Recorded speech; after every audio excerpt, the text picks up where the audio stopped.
fireworks exploded with a deafening roar down the street. Raymond was finally back home after years of being a broke gambler. The kitchen table was loaded with a massive home-cooked dinner. He poured himself a stiff drink and sat with his wife, Penny, and their smart son, Kyle. Looking at his newly reformed father, the boy raised his glass with a soft smile. "Dad, it looks like you finally grew up." But then Kyle's smile faded as he quietly asked about the day his mother died. He brought up the dark history and the debts Raymond had left behind.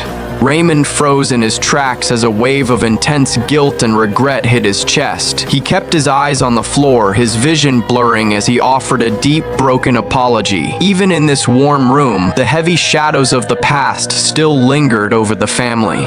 But trouble always finds you fast in a brutal neighborhood like this. Outside in the yard, little Kyle was suddenly cornered. Sobbing and bruised, Brenda, a bitter, aggressive neighbor, was throwing a massive fit over a few loose bucks. She had no shame in laying her hands on a helpless child. Hearing the screams, Raymond violently threw the door open and charged into the yard like an angry lion. He firmly pulled his son behind his back to shield him from the blows. Faced with Raymond's rage, the toxic woman didn't show a single shred of remorse. She put her hands on her hips, spitting insults and screaming that Raymond was done for. Before the argument could escalate, Jordan, the notorious local thug, showed up. He burst through the front gates with a group of heavy bat-wielding enforcers.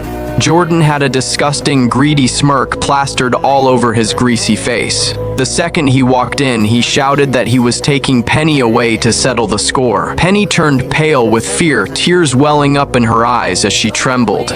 But to protect her husband and son, she bravely stepped forward to make a deal. She promised they would pay back the $50 they owed him by sunset. But Jordan didn't show up today for petty cash. He spat his cigarette butt onto the dirt and locked his eyes on Penny with pure lust. He held up a single finger, announcing his terms with absolute arrogance. A 10,000 Jan dollar dowry. I don't care if you're a single mom with baggage. Pack your bags, lady, because you belong to me today. Old Brenda immediately chimed in, mocking Raymond for being a deadbeat loser. She laughed that a bottom-Zan feeder like him had no right to have a beautiful wife anyway. Blinded by lust, Jordan couldn't hold back his dark urges any longer right in front of Raymond. With a wicked laugh, he reached out his rough hands and grabbed Penny by the arm. He began dragging her violently toward the back room, trying to force himself on her. Penny fought back with everything she had, her dress tearing in the brutal struggle outside. Little Kyle was crying hysterically, pounding his tiny fists against the locked door. Hearing his wife's desperate screams and his son's cries, the sleeping beast inside Raymond awoke. His eyes turned blood-Zan red as the raw survival instinct surged through his veins. He grabbed a heavy razor-Zan sharp steel axe resting by the wall. Like a complete maniac, he swung the weapon and violently chopped through the wooden door. The door shattered into splinters with a deafening crash. Raymond burst into the room looking like death itself, his aura suffocatingly intense. He grabbed Jordan by the neck and violently dragged him out into the dirt yard. Jordan tried to throw a punch, but Raymond's massive fist struck his face like a flash of lightning. He pinned the thug to the ground, his gaze radiating pure, unadulterated murder. As the crowd shrieked in absolute terror, Raymond raised the blood-Zan stained axe high into the air. Without a single split-Zan second of hesitation, he swung the blade directly between Jordan's legs. Jordan let out a piercing, pathetic scream as he instantly lost control of his bladder. He was left completely tan-fey, weeping in a puddle of his own fear. The surrounding enforcers and bitter old Brenda instantly lost all their tough attitude. Terrified by Raymond's suicidal rage, they scrambled out of the gates and fled down the street. As the chaos finally quieted down, a shaken Penny and Kyle held each other. Weeping, Raymond dropped the heavy axe, his hands covered in blood, as he walked over to them. He pulled the two most precious people in his life into a tight, protective embrace. "It is over," he whispered, his voice cracking with emotion. "I'm right here. I swear to God, no one will ever lay a finger on you again." again. Back inside the house, Raymond looked around their broken kitchen and made a solemn vow. He swore to his wife that he was done with gambling forever. "If I ever touch another card, I hope the earth swallows me whole." Penny looked into his eyes, seeing a real man standing up for his family for the first time. She nodded through her tears, and the old wounds between them finally began to heal. Determined to pull his family out of poverty, Raymond decided to take a gamble on a different game. He walked into the local lottery shop holding his very last $10 bill in his pocket. The moment he stepped inside, a group of his old gambling buddies burst into loud laughter. A bald guy wearing heavy prayer beads looked down his nose at Raymond with pure disgust. "Well, look who it is. Big shot, Raymond. What, did you bring your lunch money to donate to the shop again? With your trash luck, if you win even $10, I'll literally get on my knees and call you daddy." The surrounding crowd roared with mocking laughter at the joke. Raymond didn't let their petty insults faze him at all. His face remained perfectly calm. He calmly took his scratched Xanoff card, using his thumbnail to slowly reveal the numbers. The next second, the noisy lottery shop fell into a dead, absolute silence. Raymond stared at the winning numbers, a sudden shout of pure shock escaping his lips.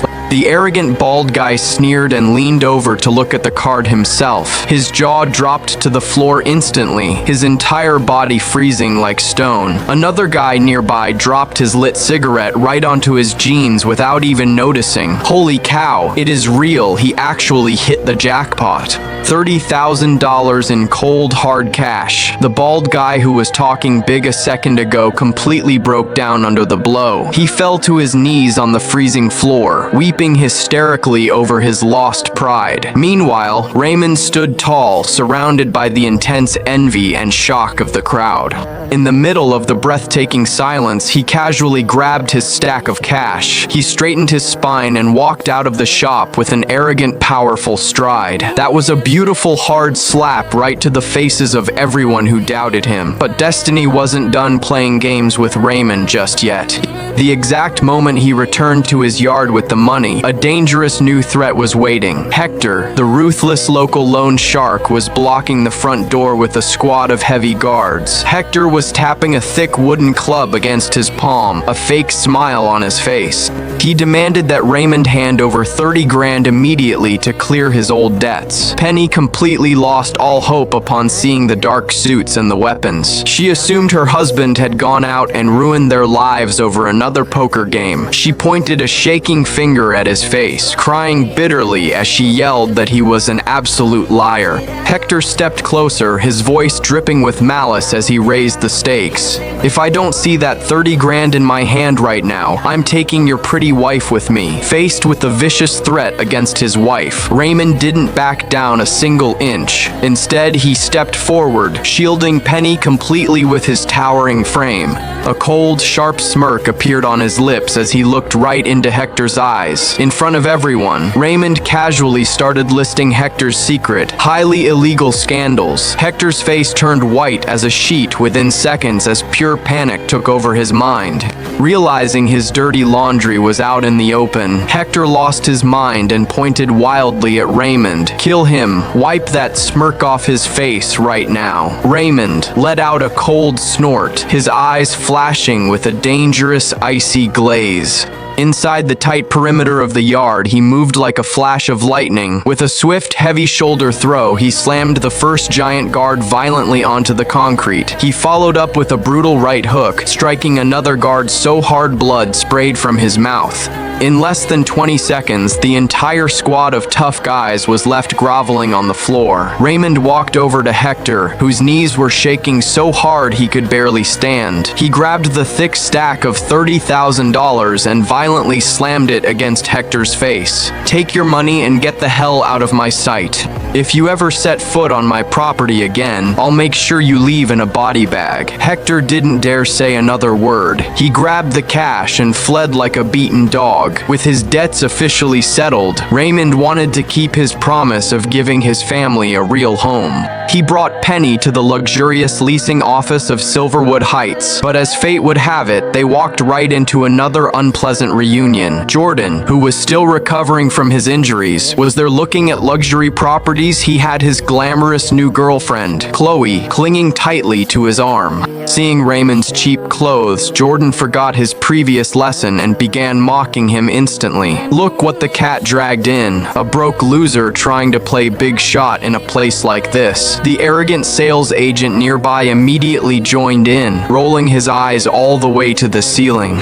He sneered that Raymond probably didn't even have 10 bucks in his ragged pockets. Faced with the insults of these shallow people, Raymond just let out a cold, quiet laugh. He turned his back on them, waving his hand to call the executive manager over. As the security guards and staff watched in absolute wide-eyed shock, Raymond made a declaration. "I'm buying cash. Give me your best floors and your most expensive layouts. I'll take exactly 20 luxury units right now." The snobbish agent burst into a mocking laugh, assuming Raymond was completely insane. But the next second, Raymond unzipped his leather duffel bag. In the middle of the breathless, paralyzed silence of the room, he dumped stacks of fresh cash. Massive bricks of $100 bills were slammed onto the front desk like a literal mountain. Staring at the mountain of cash, Jordan and the agent's smiles froze instantly on their faces. Jordan's jaw dropped so wide his knees buckled, and he fell hard onto the floor. His girlfriend Chloe turned completely pale with pure terror beside him. The snobbish sales agent looked like he had just seen a ghost. He dropped to his knees right on the spot, crying hysterically as he started slapping his own face. He pounded his head against the floor, begging Raymond to have mercy on him. Penny, who had survived so much pain, looked at the man standing tall before her. Her eyes were filled with an endless soft tenderness and pure, unadulterated pride. Under the intense envy and admiration of the crowd, Raymond casually finalized the deal for 20 luxury homes. He took Penny and little Kyle by the hand, walking out of the building with his head held high. After enduring years of humiliation and danger, the broke gambler had pulled off the ultimate revenge. He was finally leading his beautiful family toward the happy life they truly deserved. Now, let's take a look at the young guy eating a quiet bowl of noodles at a diner downtown. That's Raymond. It's hard to believe that just minutes ago, he was backed into a corner by a thug named Jordan. Jordan had been slamming his fists on the table, mocking Raymond for hiding from his debts. He sneered that Raymond had no shame in eating out when he owed so much money. But the next second, Raymond slowly set his chopsticks down and tilted his head up with a cold smile. That piercing, intense gaze sent an absolute shiver right down Jordan's spine. "You better hope you stay alive long enough to spend the money I pay you back," Raymond muttered. Then he dropped a massive, shocking secret right in front of the whole diner. He revealed that every single time the big boss Solomon gave Jordan a hides and stakes field assignment, Jordan's unfaithful wife would secretly meet up with Jordan the day before to pass along inside info. Raymond looked Jordan dead in the eyes, predicting the exact next move. "Solomon is going to call your phone in exactly 10 seconds to send you to the old warehouse downtown. If you want to stay breathing, buddy, I suggest you don't take that meeting." The words had barely left Raymond's mouth when Jordan's phone rang with a piercing shriek. The caller ID displayed the name of the big boss himself, Solomon. Hearing the exact order to head down to the warehouse, a cold sweat broke out on Jordan's neck. He hung up the phone, trembling as he grabbed Raymond by the jacket, demanding answers.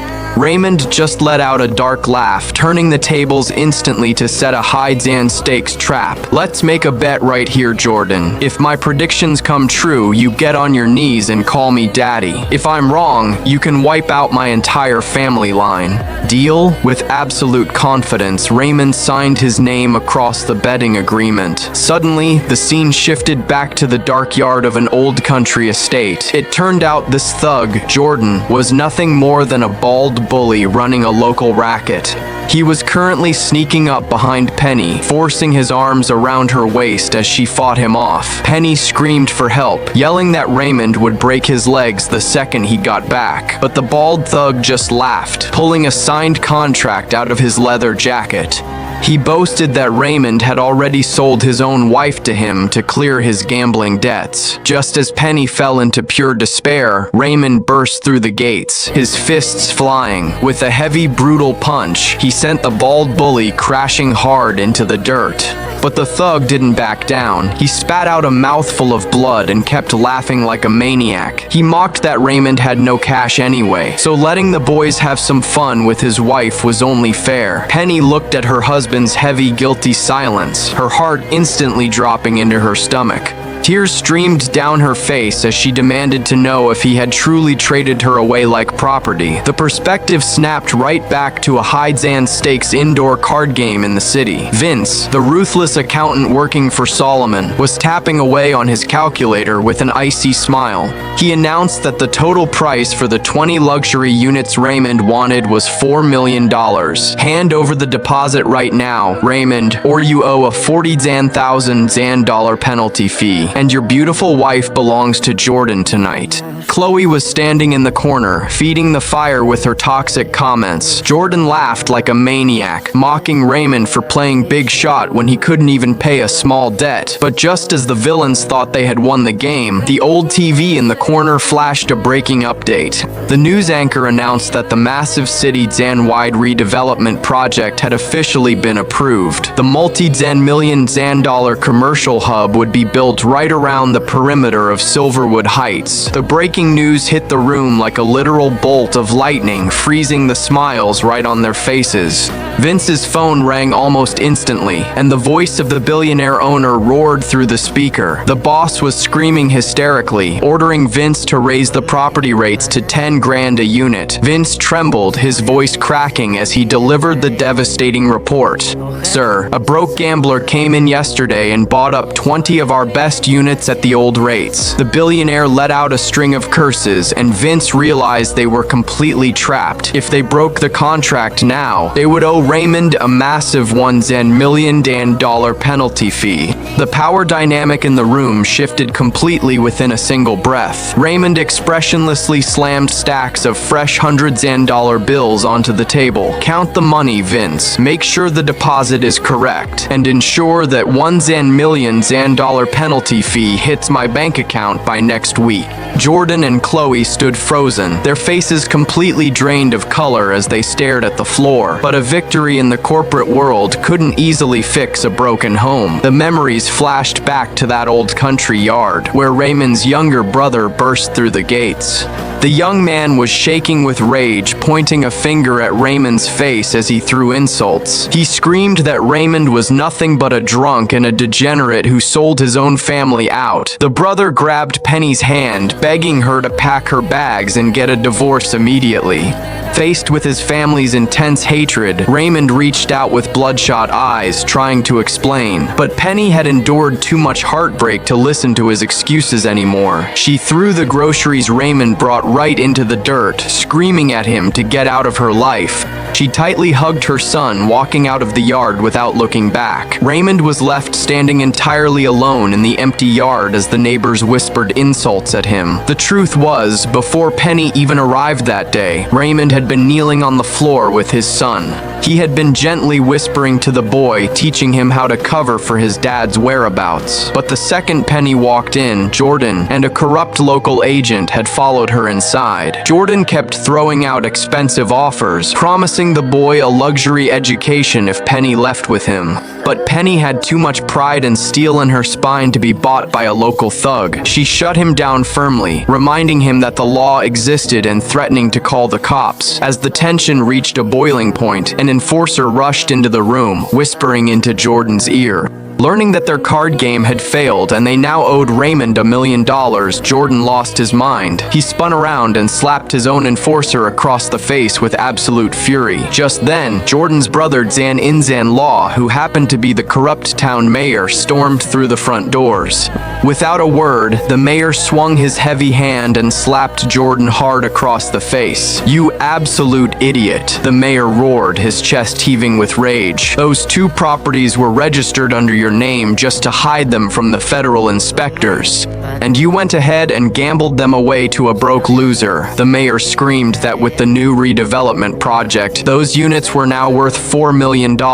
Jordan held his bruised face, trembling as he argued he was only trying to make a quick buck for the family. The mayor refused to listen, pointing a finger at his face as he gave a final command. "Get that contract back from Raymond immediately, or I'll personally break your other leg." Watching the corrupt family tear each other apart from the shadows, Raymond's lips curled into a slow smile. The trap was set, the net was pulled, and the ultimate game was finally won. Inside the quiet living room of their new apartment, Raymond's brother was dumping stacks of cash from his bag, staring at the cool $1 million in cash. The young man's hands were shaking with pure excitement. "Tell me I'm not dreaming. A cool million. We actually pulled it off." His younger sister shook her head with a soft smile, tapping his shoulder to bring him back to reality. "Stop daydreaming. Bro, that money belongs to Raymond and Penny. We don't touch a single cent of it." Just then, Raymond walked into the room, his face covered in bruises but his stride steady. He looked at his beautiful wife and his siblings, finally ready to reveal the heavy secret he had kept buried. He confessed that the original $30,000 debt had nothing to do with poker games at all. Chloe had lied to him years ago, claiming her elderly mother was dying in the hospital and begging for help. Raymond had a soft heart back then and lent her the cash, but hid the truth because he didn't want Penny to worry. Hearing the explanation, Penny's eyes filled with soft tenderness and deep heartache for her husband. She stepped forward, wrapping her arms around his waist as she looked into his eyes. "The past is in the past, Raymond. I don't care about luxury cars or millions of dollars. As long as you stay clean and keep our family safe, I have everything I need." Raymond felt a wave of intense warmth wash through his chest, but he knew this was just the beginning. He stared into the distance, his voice filled with absolute, unshakable confidence as he held her hand. "Trust me, honey. This is the year Yizojoba, and the streets are paved with gold. In less than 10 days, I'm going to turn this $1 million into $10 million. But the corporate world is a war zone, and Raymond's moves quickly drew the attention of some dangerous rivals. While he was organizing his new business documents in the yard, a luxury sedan blocked the gates. A wealthy executive named Bradley stepped out, accompanied by Chloe and a furious Jordan. Bradley walked in with a cold sneer, locking his eyes onto Raymond with pure arrogance. "So you're the kid who bought up 20 prime units in Silverwood Heights yesterday. My family didn't even get that inside info. Who the hell leaked the project details to a nobody like you?" The moment Chloe heard the number 20, her face turned completely pale with pure terror. She grabbed Bradley's arm, her voice shaking as she started crying hysterically. "20 units? Raymond, you're an absolute madman. Sir, please, we don't want any trouble with this guy. Give him his deposit back and let's get out of here." But there was no turning back once the cards were dealt. Raymond took a step forward, his aura completely overpowering the wealthy executive as he demanded answers. "Cut the small talk, Bradley. Did you bring my money or not?" Bradley clutched his leather briefcase, letting out a bitter, aggressive threat to save face. "The cash is right here, kid. I just hope you stay alive long enough to spend it." Chloe kept screaming in the corner, accusing Raymond of setting a dangerous trap to ruin her career. But right at that high Zen octane second, the ultimate countered Zen move arrived. Hector, the legendary boss of the city underground, burst through the gates with a squad of heavy guards. Without a single word of warning, Hector kicked Jordan right in the stomach, sending him flying into the dirt. Jordan groaned in pain, looking up at Bradley to beg for help. But the moment Bradley recognized Hector's face, his own arrogance vanished into thin air. He spun around and slapped Jordan across the face so hard the thug crashed into the brick wall. "You blind idiot!" Bradley screamed, his voice cracking with absolute terror. "That man is Hector's personal business partner. You almost got us all killed." Raymond calmly stepped forward, taking the signed corporate transfer forms with a smooth smile. "Pleasure doing business with you, Bradley." Bradley grabbed his files and fled the scene with his remaining enforcers, his pride completely ruined. Seeing the billionaire boss run for his life, Jordan completely lost his mind and fell to his knees. He dragged his bruised body through the dirt, pulling out 20 grand in cash as he wept. He begged Raymond to tear up their old contracts and have mercy on his family. Raymond looked down at the pathetic thug who had threatened his wife, a cold laugh escaping his lips. "You think you can buy your way out of this, Jordan? Not a chance. Your contracts belong to me now, and I'm keeping them for life." Realizing Jordan had been lying to her about his wealth the entire time, Chloe lost her mind. She lunged at him, tearing at his clothes and screaming that he had ruined her career and her life. Raymond didn't waste a single second watching the toxic couple destroy each other. He waved his hand dismissively to his guards, his voice booming through the yard. "Take those 2 units as a penalty fee for the emotional distress you caused my family." Hector threw a final chilling warning toward the street as the couple was dragged away. "If I ever see your faces on my turf again, I'll ensure you leave in a pine box." Under the overwhelming power of Raymond and Hector, the villains vanished into the dark night. With the crisis officially behind them, Raymond's life finally returned to a beautiful, quiet routine. Early the next morning, he gently took the backpack from Penny's hands, looking at her with deep affection. "Let me handle dropping Kyle off at school from now on, honey. You work so hard at the office every day. You deserve some rest." Penny smiled through her lingering worries, grateful to see her husband stepping up for the family. But the peace didn't last long once they reached the gates of the elite private academy downtown. A wealthy woman dressed in an expensive designer coat blocked their path, her arms crossed with a sneer. It was the head track coach Brenda, looking down her nose at Raymond's casual clothes with pure disgust. "Well, look what the cat dragged in, Raymond. Didn't the administration make it perfectly clear yesterday that your kid doesn't belong here? I mean, just look at his deadbeat father. What a total joke." Hearing a stranger insult his father right in front of his son, Kyle's eyes flashed with a dangerous icy glaze. Standing outside the new school gates, a brutal new war for dignity and honor had just begun. Some acts of mercy can keep you safe for a lifetime, but pure greed will always lead to absolute ruin. Late at night down a dark alley, Jordan was gripping Raymond's hand, his eyes wide with intense gratitude.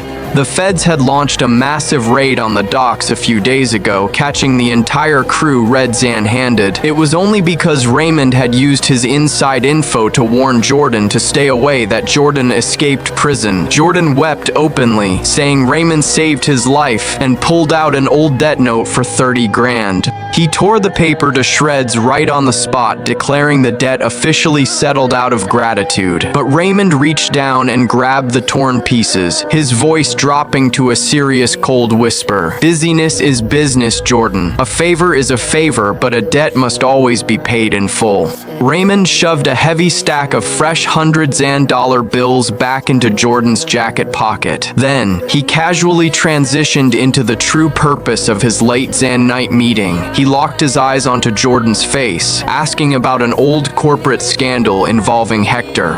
"Is it true you spent 5 long years in a federal penitentiary because of Hector's bad deals?" Jordan's expression shifted into pure anxiety as he realized Raymond was hunting for dangerous secrets. "Who the hell are you working for, Raymond? Who is backing you?"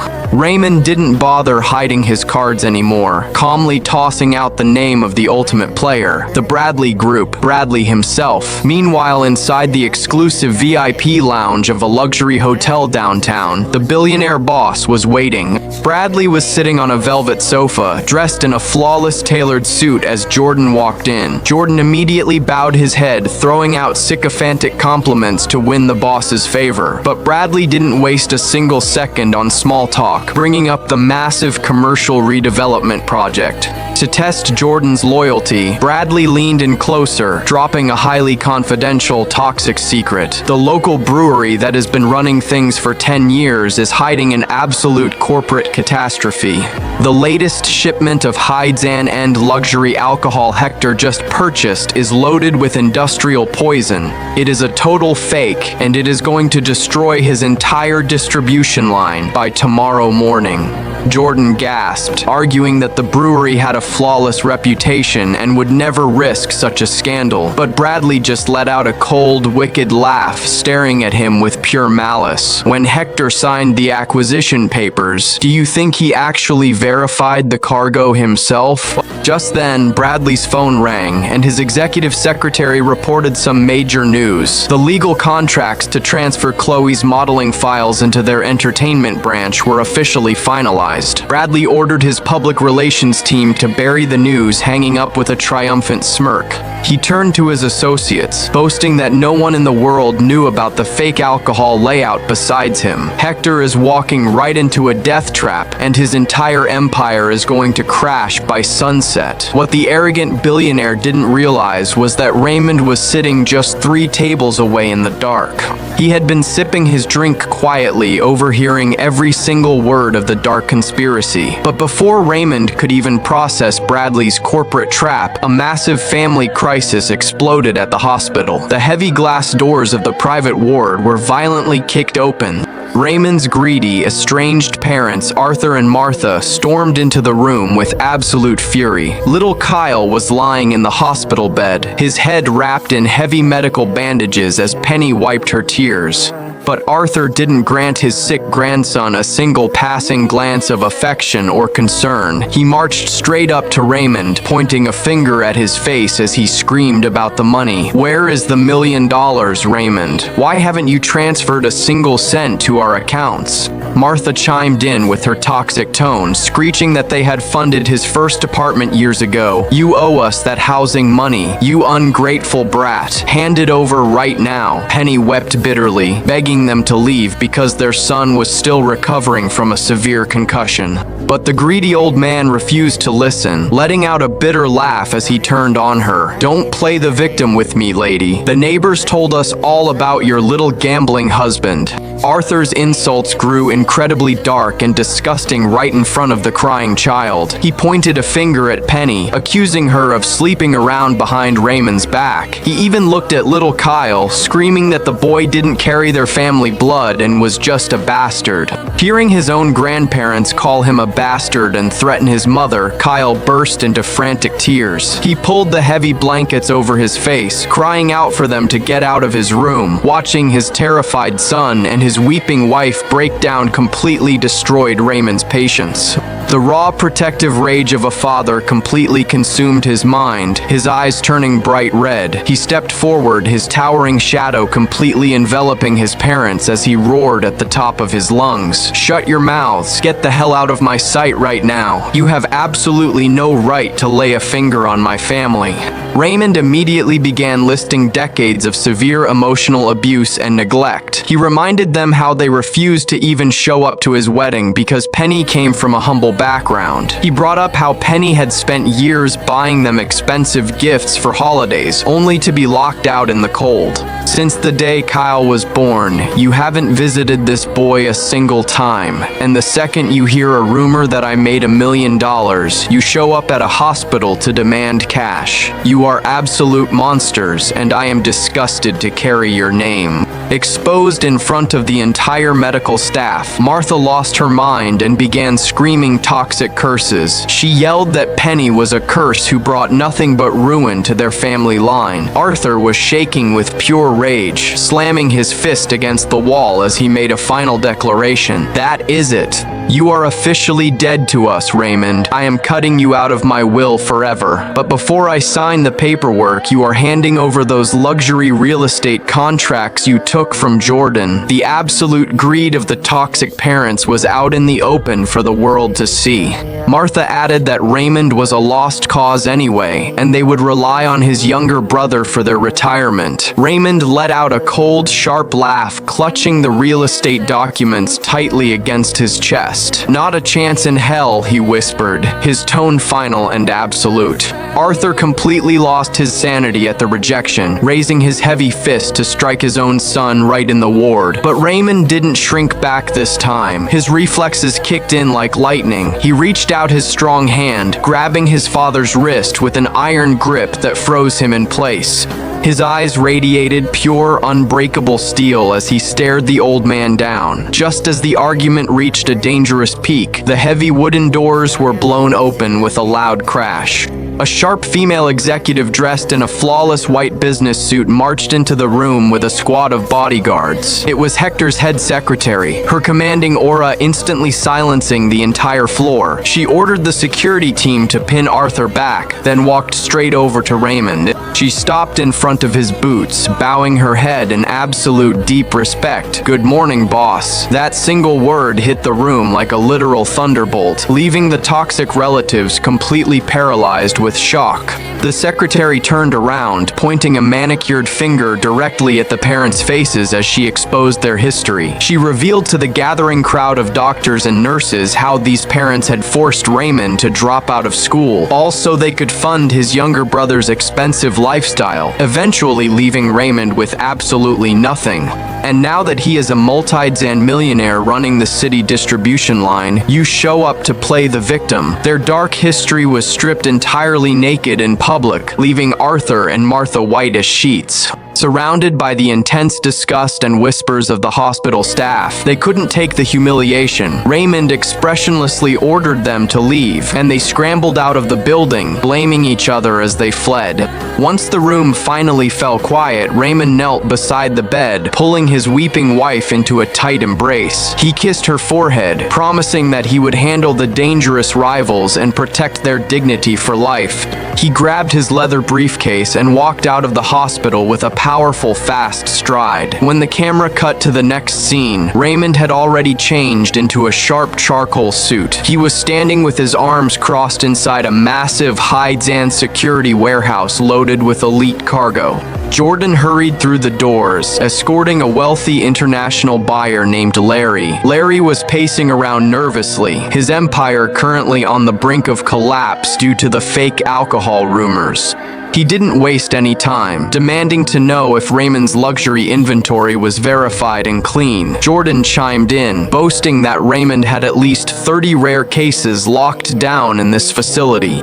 Raymond calmly stepped over to the crates, popping open a bottle of premium liquor with absolute confidence. He poured a glass for the billionaire buyer, offering a deal that sounded completely insane. 30 cases, Larry. I'm selling them to you at a fraction of the market cost, cash only. The question is, do you actually have the liquidity to clear my warehouse today? Hearing a price that was practically giving the fortune away, Larry's breathing grew rapid with intense greed. The desire for massive corporate profit filled the cold warehouse instantly. Larry desperately asked if Raymond could guarantee a permanent, steady supply line for future shipments. Raymond offered a calm, slow nod, confirming he could move as many units as Larry needed.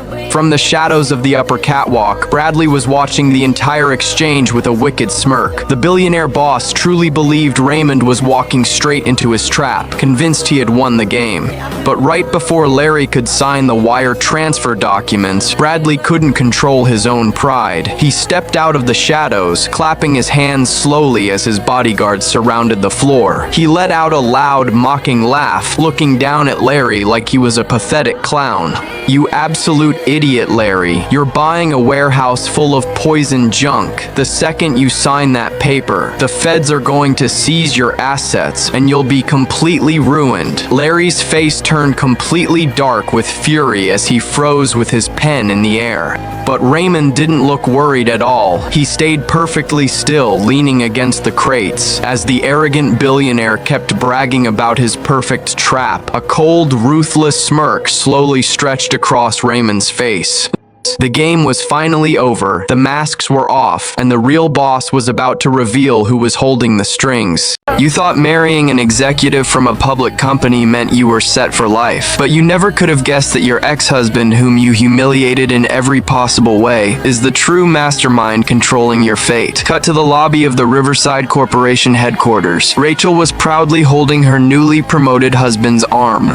Looking at him, her voice was full of bragging and arrogance. "Honey, you You are so incredibly amazing. The new chairman actually appointed you as his personal assistant. Oh, by the way, I saw a handbag for $30,000. It'll be perfect for our upcoming wedding. Let's go buy it right now. But facing Rachel's absolute excitement, the man slowly stopped walking. There was no joy for a newlywed on his face. Instead, he said coldly, "Rachel, about the wedding. Let's push it back. I don't really want to do this right now." Those words hit Rachel like a bucket of ice water right to the face. She yanked her hand back, her expression turning incredibly ugly. She screamed hysterically, "What did you just say? Are you completely out of your mind? What kind of nonsense is this? I already sent out all the invitations, and now you tell me it is off." Back in their apartment, Rachel kept screaming and throwing a massive tantrum. Looking at his cold eyes, she suddenly started to feel guilty inside. She pointed at her own stomach and yelled at the top of her lungs, "Tell me the truth. Are you doubting if this baby is actually yours? Did that loser Frank tell you something?"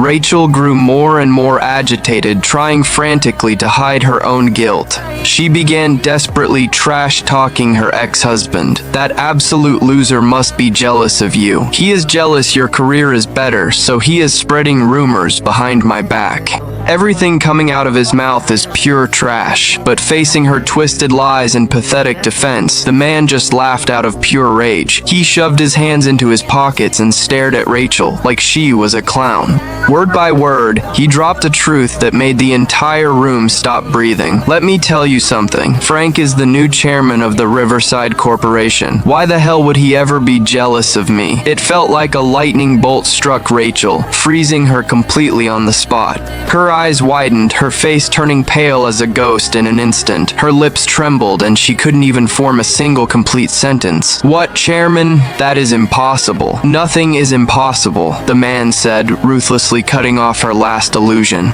There wasn't a single drop of warmth left in his eyes as he delivered the final verdict. "The wedding is off. We're done." With that, he didn't even give this fake, toxic woman another glance. In the dead silence, he turned on his heel and walked away without looking back, leaving Rachel all alone, falling helplessly into a bottomless abyss. This man wearing the brown suit is Frank. Right now, he was holding his fiancée Mia's hand inside a luxury car showroom. His tone was calm but carried immense weight as he threw down a line.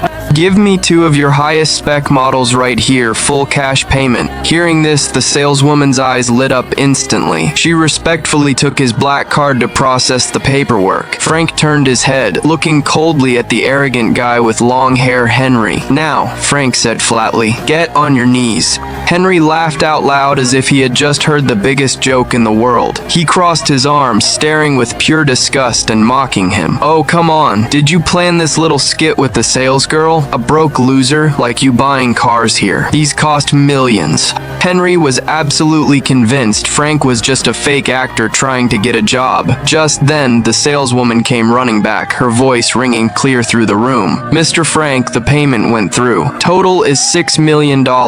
Not only that, the dealership threw in premium insurance and full upgrades for free." Henry felt like he was struck by lightning, his face turning pale. The saleswoman turned to Henry and gave him a freezing warning. "Sir, if you came here to insult our most VIP client, we will have security escort you out." Frank brushed some dust off his jacket, laying his cards flat on the table. "Now that I bought the cars, do you finally believe I am the chairman of Riverside?" Henry was sweating bullets, but he kept gritting his teeth to put up a fight. He pulled out his phone, bragging that he had the personal number of the new billionaire boss. He claimed he was going to expose Frank right then and there. Standing nearby, Ashley smirked, thinking this was about to get very interesting. Henry dialed the number with total arrogance, but the next millisecond, a clear ringtone echoed right from Frank's pocket. Henry's hand shook as he put the phone to his ear. Frank's cold, mocking voice came clearly through the line. "Henry, you've got some nerve, faking your degree and lying on your resume." The truth was out. Henry's knees buckled and he fell heavily to the floor right in front of Frank and Mia. All his previous arrogance was gone, and he begged for his life like a rabid dog.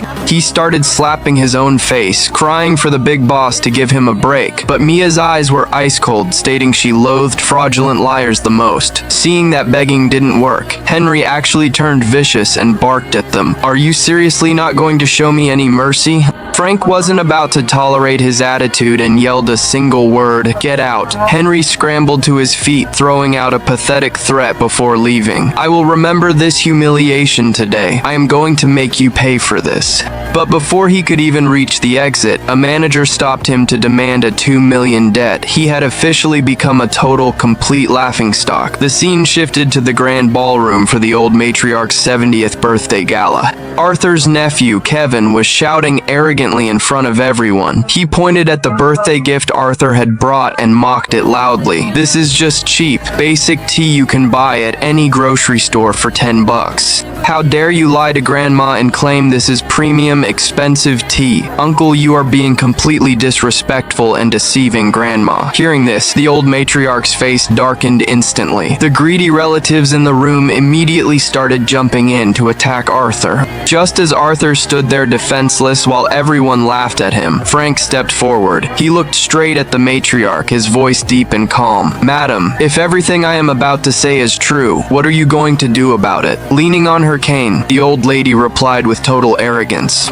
"If it is true, Arthur will keep his position as the head of the family estate, and I will never interfere with the family business ever again." Seeing Uncle Arthur still hesitating in absolute despair, Frank patted his shoulder. "Uncle Arthur, what do we have to lose by taking this bet? We might just win." Kevin kept sneering nearby, mocking Frank for talking big even now. Frank checked his watch slowly, a victorious smirk appearing on his lips. "All right, time's up. It should be trending on social media right about now. Everyone, open your phones and check the breaking news." Kevin pulled out his phone with suspicion. The next second, he froze completely, his eyes popping out of his head. The news displayed a massive headline. Their primary business rival, the Miller family, had completely collapsed. The entire rival faction was being hauled off to federal prison. Frank walked forward with a cold laugh, ripping away the old lady's fake mask. "Madam, you really are a clever old fox. Your act of playing dumb is truly impressive. At this party tonight, no matter what Arthur did or said, he was going to be wrong.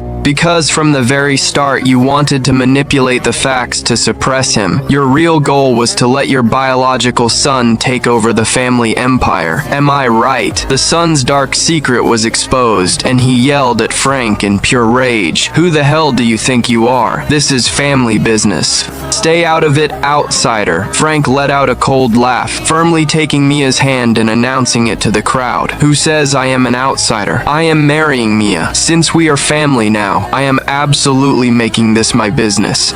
Mia looked at him with deep emotion, her eyes shining as she replied, "I do." Frank turned around, pointing at the furious son whose face was dark as charcoal. "You keep saying I don't belong because of my last name. Then why does an outsider who married into this family get to run the whole show?"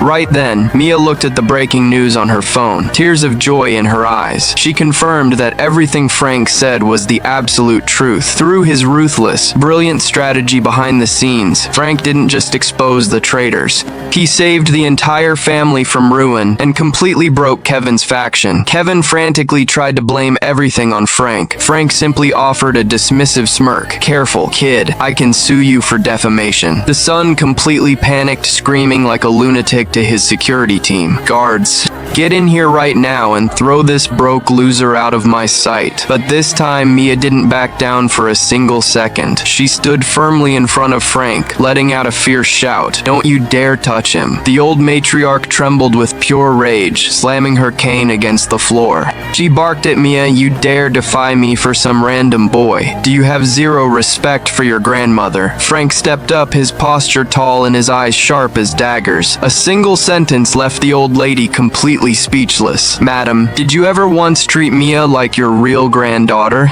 Then, Frank turned to the depressed Uncle Arthur, giving him a powerful wake-up call. "Arthur, you cannot afford to be this weak anymore. You treat them like a loving family, but to them, you are just a stepping stone." If you can't see the brutal reality right now, no matter how much you endure, this cold-blooded family will never have a place for you." Those words cut deep, completely waking Arthur up from his illusion. He let out a long sigh, admitting he had been a coward for far too many years. In that moment, Arthur finally straightened his spine, his eyes red as he faced the matriarch. He began loudly shouting about all the years he spent working day and night for the Empire. He yelled about how he carried the entire family business on his back alone. "Before my father passed away, he left a written will giving me the inheritance. Yet you people keep pushing me into a corner like this." The son was still trying to bluff his way out, making up more desperate lies. He claimed Arthur had offended a massive foreign investor, losing a multi-billion-dollar deal. He screamed that the entire family was going to go bankrupt because of him. Watching these pathetic clowns make their final struggle, Frank let out a contemptuous laugh. He shoved his hands into his pockets, standing proudly at the absolute center of the room. His voice wasn't loud, but it echoed through the ballroom like a thunderclap. "A simple $100 million order is absolutely nothing. If Uncle Arthur gives the word, I will officially invest $3 billion right now, representing the Riverside Corporation." $3 billion. The entire ballroom fell into a deathly, suffocating silence. The expressions on the family's faces turned incredibly dramatic and pale. A broke kid who was despised by everyone at the party and humiliated by his ex-wife turned out to be a legendary, hidden billionaire with unlimited wealth. Just moments ago, a chaotic bidding war broke out in the ballroom. Kevin, wearing a sharp purple suit, stared at Frank in total disbelief. He admitted Frank got lucky by realizing the foreign contract was a total scam. But he absolutely refused to believe Frank could just throw around $3 billion. To the family, Frank was just a random kid who appeared out of nowhere. They couldn't believe he dared to talk this big at the Patriarch's gala. But facing Kevin and the family's relentless mocking, Frank didn't even blink. He slowly adjusted his suit, his voice calm but radiating absolute authority. "If I say this as the chairman of the Riverside Corporation, do you still think I am bluffing?" The words, "Chairman of Riverside Corporation," hit the crowd like a lightning bolt.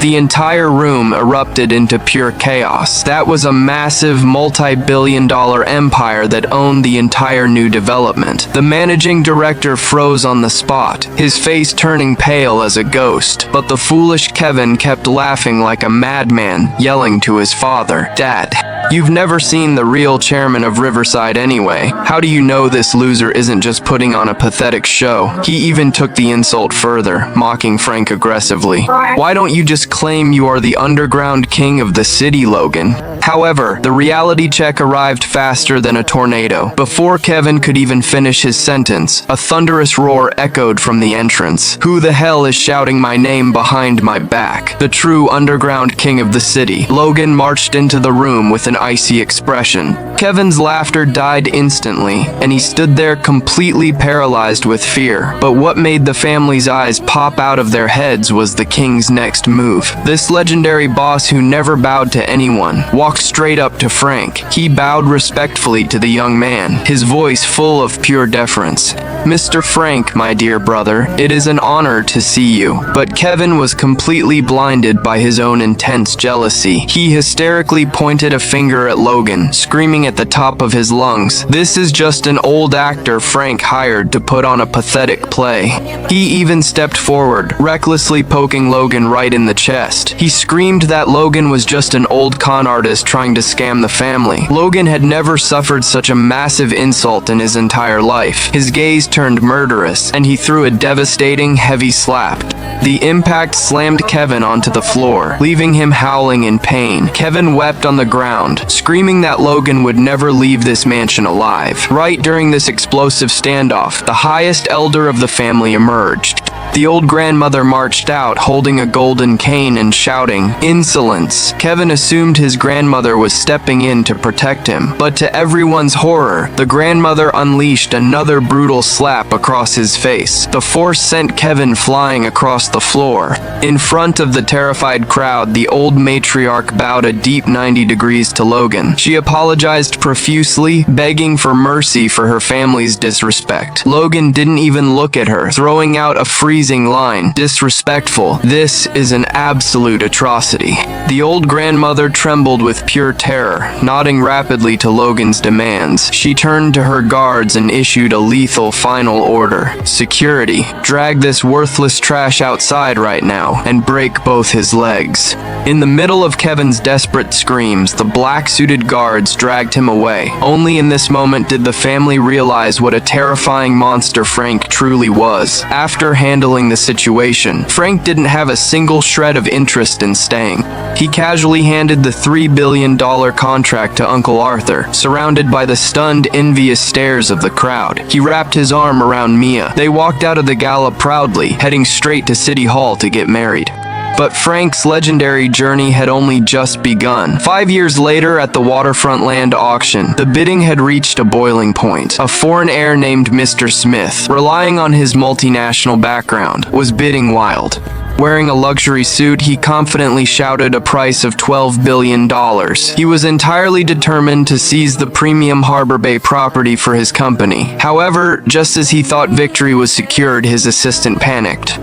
The assistant whispered trembling words into his ear, delivering some terrible news. Due to a massive financial error, their capital chain had completely snapped. They didn't actually have the cash to back up the $12 billion bid. Mr. Smith lost his mind with rage, throwing a harsh slap across the assistant's face. He roared at the man, calling him a useless piece of trash. Meanwhile, Frank, who had been sitting in the front row watching calmly, finally smirked. The perfect moment for a devastating counterattack had arrived. He gently patted his wife Mia's hand, telling her to relax completely. Then he slowly raised his bidding paddle, number 88. Without changing his expression, he dropped a massive, shocking number, $10 billion. The moment the figure left his mouth, the entire auction hall went dead silent. The billionaires around them shook their heads, assuming Frank was an absolute amateur. Harbor Bay carried extreme financial risks, and $10 billion was pure insanity. Mr. Smith's mistress, who happened to be Frank's gold-digging ex-wife, Ashley, stood up aggressively on her high heels, pointing a finger right at his nose. She shrieked insults, calling him a broke, pathetic loser who was embarrassing himself. She screamed that he was absolutely nothing compared to Mr. Smith, but facing Ashley's frantic barking, Frank merely leaned back on the sofa with a smirk. His sharp gaze locked onto Mr. Smith as he delivered a stinging insult. "What is the matter, Smith? You actually listen to the garbage coming out of this woman's mouth. It looks like the great multinational tycoon is terrified of losing because he is flat broke. If you don't have the cash to play, shut your mouth. This is our territory." Those words drove Mr. Smith completely over the edge, erasing all his sanity. He frantically straightened his suit, slamming his fist onto the desk. He raised his paddle, screaming hysterically with white knuckles, $100 billion. I am going to see what a broke country bumpkin like you can possibly do to stop me. That astronomical price sent a shockwave through the entire crowd of investors. To everyone in the room, Frank had completely lost this emotional game of chicken. Ashley was laughing uncontrollably, looking down at Frank, waiting for him to beg. But right when everyone assumed Frank was about to become a permanent joke, the young billionaire slowly stood up with a cold, superior smile. There wasn't a single trace of panic in his eyes, only pure contempt for these clowns. He looked down at Mr. Smith, his voice absolute fire as he spoke. "A spoiled trust fund baby who relies entirely on his family legacy is nothing to me. You think 100 billion is a lot of money." Before the words even faded, Frank forcefully raised his number 88 paddle. His deep, powerful voice echoed like thunder through the massive auction hall. $110 billion. The entire room was instantly paralyzed by the sheer display of unlimited wealth. Ashley's arrogant smile froze permanently on her face. Mr. Smith collapsed heavily back onto the sofa, his face pale as a ghost. The absolute unyielding reign of the billionaire Frank had officially begun. Inside the quiet room where hidden corporate wars were fought, the tension was suffocating. Frank had a grim expression, firmly pressing down Uncle Arthur's hand over the desk. His voice was low, fast, and desperate. "Uncle Arthur, you cannot sign this paperwork. It is a massive financial trap. The moment you sign this contract, our family will be driven into total ruin forever. But Arthur was completely blinded by the illusion of $100 billion profit. He violently threw Frank's hand off his arm, roaring in absolute anger. Frank, what kind of absolute garbage are you talking about right now? Mr. Watanabe has been a close personal friend of mine for over 10 years. Are you seriously claiming he would try to destroy my business? You only brought my daughter Mia here today to ruin my career. While the two men were locked in a fierce argument, the doors were slammed open. With a sharp, mocking laugh, the rival heir Derek marched into the room. He looked down at Frank with eyes full of pure, unadulterated contempt. Well, Uncle Arthur, you actually believe a broke loser who lives off women. You'd rather trust his garbage than see the incredible sincerity of Mr. Watanabe. Since you don't want this massive deal, our family will gladly take it off your hands. Mr. Watanabe, I am ready to sign right now with an extra 10% profit for you. The foreign investor smiled brightly, delighted by the sudden increase in cash right in front of Arthur's eyes. The two men signed their names on the papers. Derek proudly waved the contract in the air, mocking Frank with a smirk. Frank, you ignorant fool. You really thought you were a corporate mastermind, didn't you? If you don't have the talent to play in this league, drag your pathetic ass out of here. Losing the massive deal drove Arthur into a state of pure panic and shock. His breath caught in his throat and he collapsed onto the floor, suffering a heart attack. Frank didn't hesitate for a single millisecond, sprinting forward to perform medical aid. Once he stabilized the elderly man, he turned his head to glare at the celebrating Derek. His lips moved slightly as he delivered a freezing whisper. My congratulations to your family, Derek. Let's see if you can still smile next week. The scene shifted to the grand lobby of a modern executive skyscraper. Frank was walking with his head down when he bumped directly into his college friend, Sean. Sean was absolutely delighted to see him, stepping forward to share a warm embrace. But before the two friends could even catch up, a woman interrupted them with a cold laugh. She wore a luxury designer coat and had a prominent baby bump. It was Rachel. Rachel rolled her eyes dramatically, spitting out incredibly cruel insults. Honey, why are you wasting your time talking to a bottom-feeding loser like him? I heard he just got divorced and left his marriage completely penniless. You are a regional manager at the prestigious Riverside Corporation, making 6 figures. What the hell is Frank? He dresses like a cheap security guard. He isn't even in the same social class as us. The loyal and protective Sean snapped instantly, violently shoving Rachel back. Shut your mouth, Sean roared with fury. Frank is my best friend from college. I don't care what his job is, he will always be my brother. Faced with Rachel's ruthless public humiliation, Frank merely kept his hands in his pockets. He let out a soft, amused laugh. A 6-figure salary. Is that what you consider an elite class? But nobody in that lobby could have guessed the massive twist coming next. Inside the executive boardroom on the penthouse floor, dozens of executives sat straight. The founding billionaire of the empire, Logan, stood up personally to face the board. His voice carried immense power and respect as he made the official announcement. Everyone, effective immediately, Mr. Frank is the new chairman of the Riverside Corporation. He will hold absolute control over all primary assets and operations. In a single second, every executive in the room stood up and bowed deeply.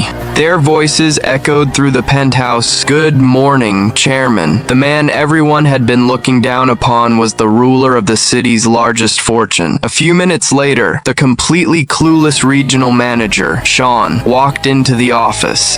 The moment he saw his best friend sitting in the chairman's leather chair, he froze in total shock. Frank smiled warmly, walking over to pat his brother's shoulder. He used his absolute power to grant Sean the elite corporate status he truly deserved. However, a far more dangerous storm was brewing down at the dark harbor docks. Frank arrived at the wooden pier alone, holding the transfer papers in his hand. The foreign villain, Mr. Smith, and his malicious ex-wife Ashley Ashley were waiting for him. They had set up a lethal trap. "Frank, I can't believe you were actually dumb enough to come here alone," Ashley laughed. Mr. Smith was arrogant to his core, waving his hand to issue a command to his thugs. The henchman dragged out a heavily bound Mia, a cold gun pressed tightly against her head. Mr. Smith roared hysterically, his face twisted in absolute madness. "Frank, because of your little stunt, my company lost $20 billion at Harbor Bay. Tonight, you are going to hand over the transfer deeds for the entire coastal district, and then you are going to get down on your knees and beg like a dog. To ensure the safety of the woman he loved." Frank took a deep breath, enduring the ultimate shame. He slowly dropped his knees onto the wooden floor of the pier, submitting to their demands. Ashley burst into a hysterical loud laugh as she looked down at his kneeling form.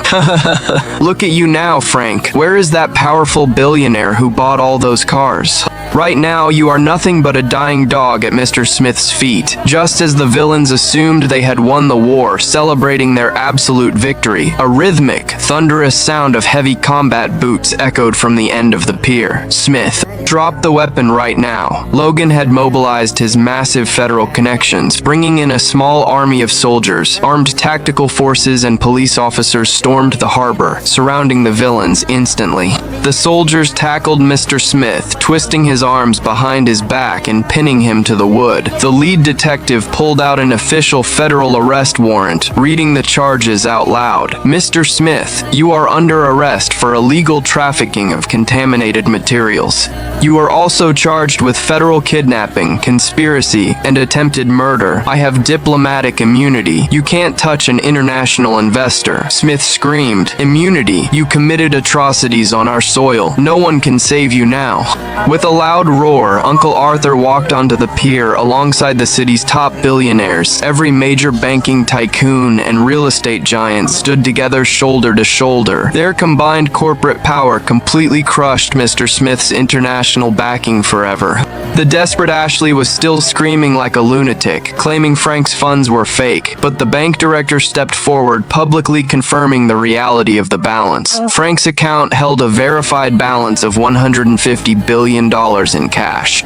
That ironclad reality completely shattered Ashley's final delusion, leaving her broken. Seeing her entire life ruined, the completely unhinged Ashley pulled a hidden pistol from her coat. Her face was distorted with pure madness as she pointed the gun straight at Frank's chest. "Frank, even if I go to hell tonight, I am dragging your soul down with me." A piercing, deafening gunshot echoed across the dark water of the harbor, but the expected pain never arrived for Frank. In that critical fraction of a millisecond, Mia didn't hesitate for a single second. She threw her arms wide, leaping across the space to shield Frank with her own body. She took the lethal, high-caliber bullet directly through her fragile chest. "Mia!" Frank screamed, his world tearing apart as he caught her falling body.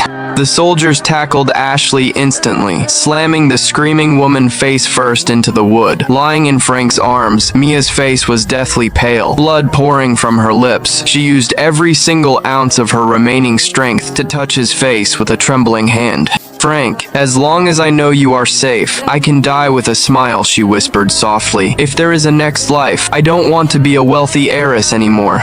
I just want to be an ordinary girl so I can spend forever by your side." With those final beautiful words, her hand fell limp, slipping away from his cheek. "No, Mia, please wake up. Open your eyes." Frank's desperate screams echoed over the sea. The entire world seemed to dissolve into a blinding, infinite white light. Suddenly, the vision flashed violently, and the scene shifted. Frank let out a massive gasp, sitting straight up on a mattress, drenched in cold sweat. "Frank, oh, thank God you are awake. You were having a terrible nightmare, sweetie." A gentle, incredibly familiar and loving voice echoed right next to his ear. Frank turned his head with trembling shoulders, his heart hammering against his ribs. Mia was sitting right beside his hospital bed, completely alive and breathing. She was wearing a yellow food delivery vest, looking at him with a warm sweet smile. Frank pressed a hand against his chest, looking at the sterile white walls of the ward. A massive realization exploded inside his mind, bringing a wave of pure shock. He wasn't dead, and Mia wasn't gone.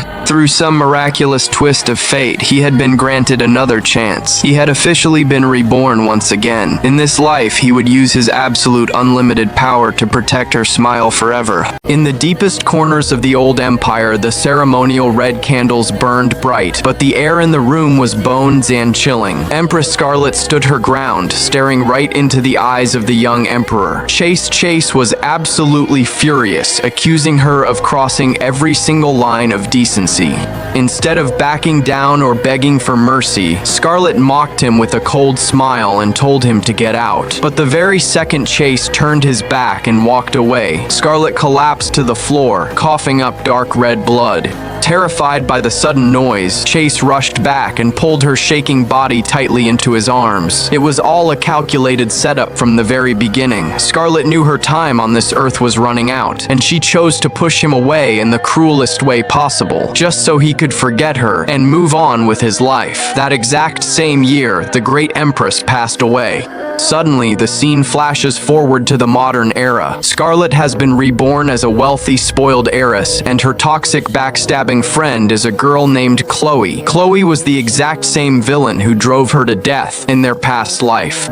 Scarlet caught Chloe red-handed in her dressing room, stealing expensive designer clothes and jewelry from the estate. With zero hesitation, Scarlet looked at her coldly and told Chloe to pack her bags and get out by tomorrow morning. Furious and consumed by pure vengeance, Chloe cornered Scarlet at the top of a steep flight of stairs. With a sudden, vicious shove, she sent Scarlet rolling down the concrete steps. Scarlet hit her head incredibly hard, dark blood pooling rapidly all over the floor. At the emergency room, the doctors tried everything, but eventually pronounced her dead at exactly 2:30 p.m. But just as the nurse pulled the white sheet over her face, Scarlet snapped her eyes wide open, gasping for air. Her memories from the ancient empire came rushing back like a tidal wave. When Chase, who is now a ruthless billionaire CEO, held her hand, Scarlet looked up at him in a total dazed trance. He looked exactly like the man she loved and hurt in her past life. "Chase, please don't leave me alone in this place. Please, just take me home with you," she whispered weakly. Hearing the shocking news, Chloe rushed to the hospital to check on the damage she had caused, but a massive blood clot on Scarlet's brain had completely scrambled her mind, causing severe amnesia. She stared at Chloe like she was a complete stranger. "Who exactly are your parents, and why are you dressed so scandalously?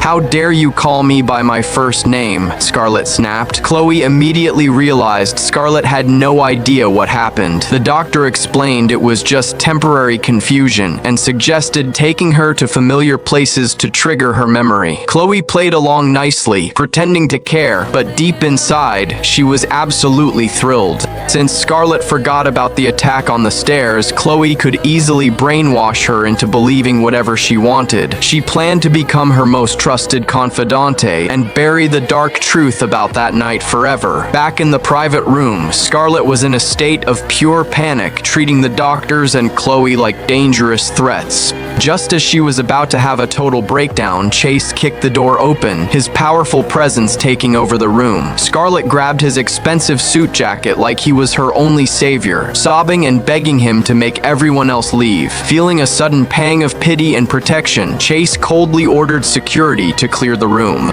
"I'm so sorry, Chase. I was so wrong. Please don't leave me," Scarlet cried. Chase stayed by her side, gently comforting her until she fell fast asleep, looking down at her sleeping face. Chase felt incredibly torn. She had the exact same face as before, but she felt like a completely different, fragile person.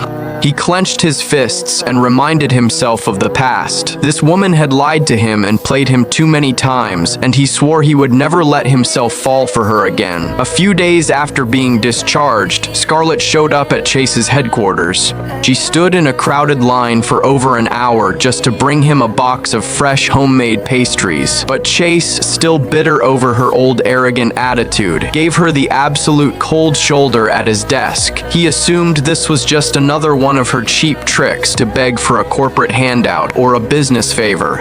You used this exact same soapy story last month just to scam a prime piece of land out of my company, he sneered. Scarlett stood there, completely defenseless and heartbroken, leaving his office without saying another word. But the moment the heavy door closed behind her, Chase found himself reaching over and taking a bite of the pastry.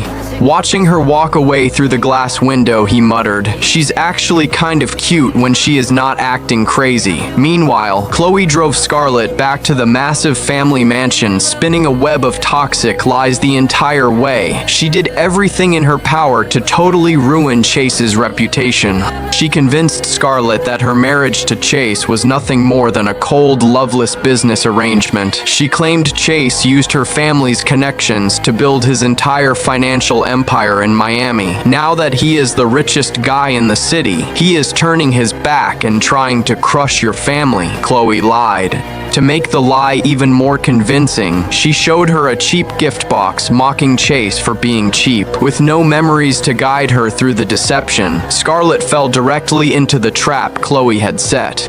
Determined to break the engagement once and for all, Chloe dragged Scarlett out to a crowded downtown club. She set her up to drink heavily with a creepy, slimy guy named Zach, while secretly paying someone to take scandalous photos of them. Later that night, Chase arrived at the mansion with a thoughtful gift, only to witness the most heartbreaking scene at the entrance. Zach was forcefully pinning Scarlett against the wall, trying to kiss her. Scarlett was fighting back with everything she had, landing a massive, sharp slap right across Zach's face. Chase stepped in immediately, his blood absolutely boiling with rage. Chloe didn't back down. She immediately started provoking him, claiming that Zach was actually Scarlett's true soulmate. If it weren't for that stupid forced business arrangement, they would have been happily married by now, Chloe snapped. Though her mind was foggy, Scarlett turned her gaze to Zach. "If we were really together, why didn't you visit me even once during the entire time I was in the hospital?" she questioned. Zach shamelessly shifted the blame entirely onto Chase, claiming Chase used his billionaire status to ban him from the building. Believing the elaborate lie, Scarlett looked at Chase with total disgust. "I think it is officially over between us. Let's just go our separate ways and never look back," she said coldly. The car ride back to the apartment was suffocatingly tense. Scarlett demanded to call off the wedding immediately, calling Chase a classless, arrogant nudes and money jerk. Despite her cruel insults, Chase kept his composure, staring straight ahead at the dark road. When the car hit a sharp bump on the highway, he quietly leaned over her to securely fasten her seatbelt. "Why don't you wait until you actually get your memories back before you make a massive mistake you'll regret?" He scoffed. Deep down, his pride was deeply wounded, wondering how she could ever choose a total creep over him. Seeing his unexpectedly gentle and protective gesture, Scarlett's hard expression softened just a little bit. "Thanks for coming to get me out of that place today," she murmured. Chase found her sudden quiet gratitude almost mocking. He turned his head, looked her dead in the eye, and dropped an absolute bombshell on her. "Did you completely forget that before your little accident, you already tried to call off the wedding for that exact same guy?"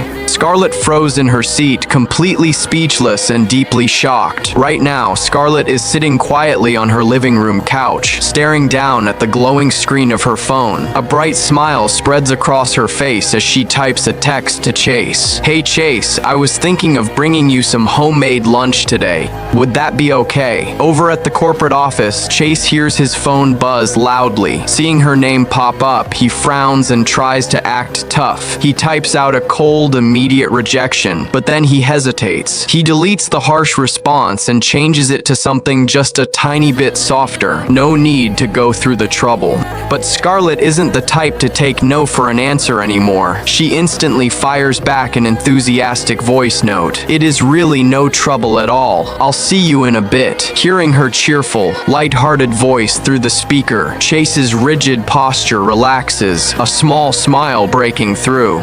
She really is a completely different person now, he thinks to himself. Scarlett isn't just making empty promises. She goes straight to the kitchen, chopping vegetables, tossing ingredients, and frying like a seasoned pro. In no time at all, a beautiful, perfect lunchbox is packed and ready. Meanwhile, Chase is sitting at his desk pretending to read paperwork, but his mind is completely and utterly somewhere else. He checks his watch at 10:40 and again at 11:20. By 12:30, he's been waiting around for over an hour and a half, his eyes completely glued to the office entrance. Suddenly, the heavy office door swings wide open. Without even looking up, Chase puts on his best commanding CEO voice. "I explicitly told you not to go through all the trouble." He finally raises his eyes and freezes in his chair. It isn't Scarlett standing there at all. It's his incredibly loud and flashy little sister, Joy.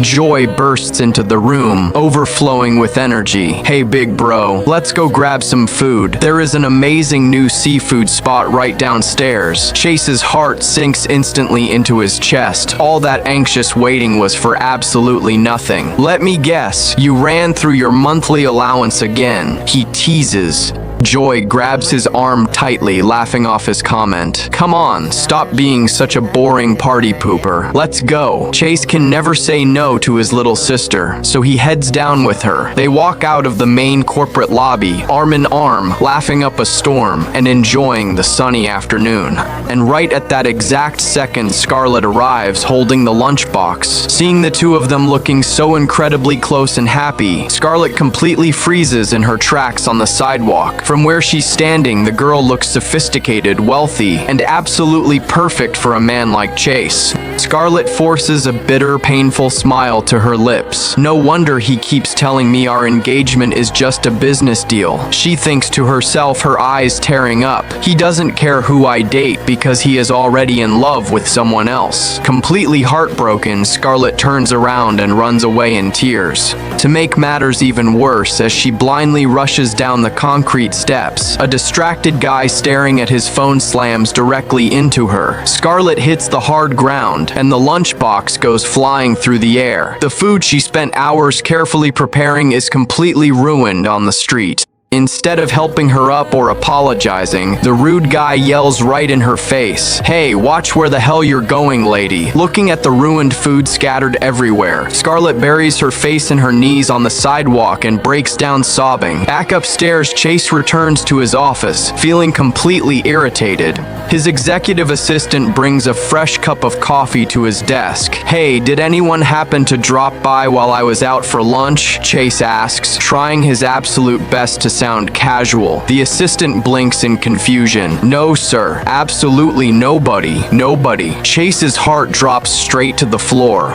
He pulls out his phone, staring blankly at their text thread, and lets out a bitter, self-deprecating laugh. "How many times does she have to play you before you finally learn?" he mutters. The massive misunderstanding is officially set on both sides, and a dangerous threat is quietly creeping up on them. Down at a private VIP room in a sketchy downtown club, Chloe is grinning like a maniac at the screen of her phone. She's looking at the highly scandalous framed photos she just captured. "With these, Scarlett can never ruin my future plans, even if she magically gets her memory back," she purrs maliciously.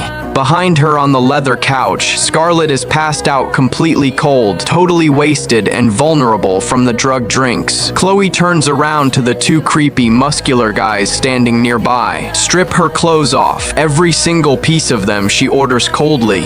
The men smirk disgustingly, rubbing their hands together as they slowly approach the helpless Scarlett on the sofa. Chloe just stands back in the shadows, laughing like a complete psychopath. Suddenly, the heavy wooden door is kicked open with a thunderous bang. Chase storms into the room, pure, unadulterated rage in his eyes. The veins on his forehead are bulging dangerously as he screams at the men. "Get the hell away from her and get out of here right now." The two creeps scramble out of the back door, completely terrified for their lives.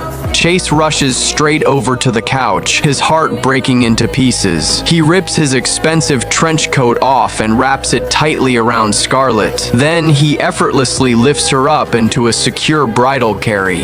Chloe stands frozen in the corner, trembling violently, her face pale as a ghost. Chase, what? What are you doing here? She stammers out. Chase glares at her with a look that could kill, his voice deadly quiet. You pulled this disgusting illegal garbage in a club that I own, and you're seriously asking me that question? Trust me, I'll deal with you very soon, he growls, walking out into the night. Chase brings Scarlett back to his private luxury apartment. As soon as they step inside the door, a highly intoxicated Scarlett groans, "Of my head, I feel so incredibly sick." Chase holds her steady against his chest, grumbling under his breath. That's exactly what happens when you drink like a college student. Don't you dare throw up on my carpet or I'm throwing you out, he warns. But Scarlett doesn't listen. She just starts crying hysterically. She grabs his silk tie, weakly slapping his chest, and then, smack, she slaps Chase right across his handsome, chiseled face. "Why are you always yelling at me?" she sobs, tears streaming down. "I feel absolutely terrible, and you're still being so mean to me. Why is he out with another girl? Does he even have a human heart?" Chase's warm expression turns completely cold and dark. Another girl? No heart? He naturally assumes she is crying over her pathetic ex-Jan boyfriend, Zach. A wave of intense jealousy and anger flares up inside his chest. "So you got totally wasted over another man, and I'm the absolute idiot who ran across town to save you."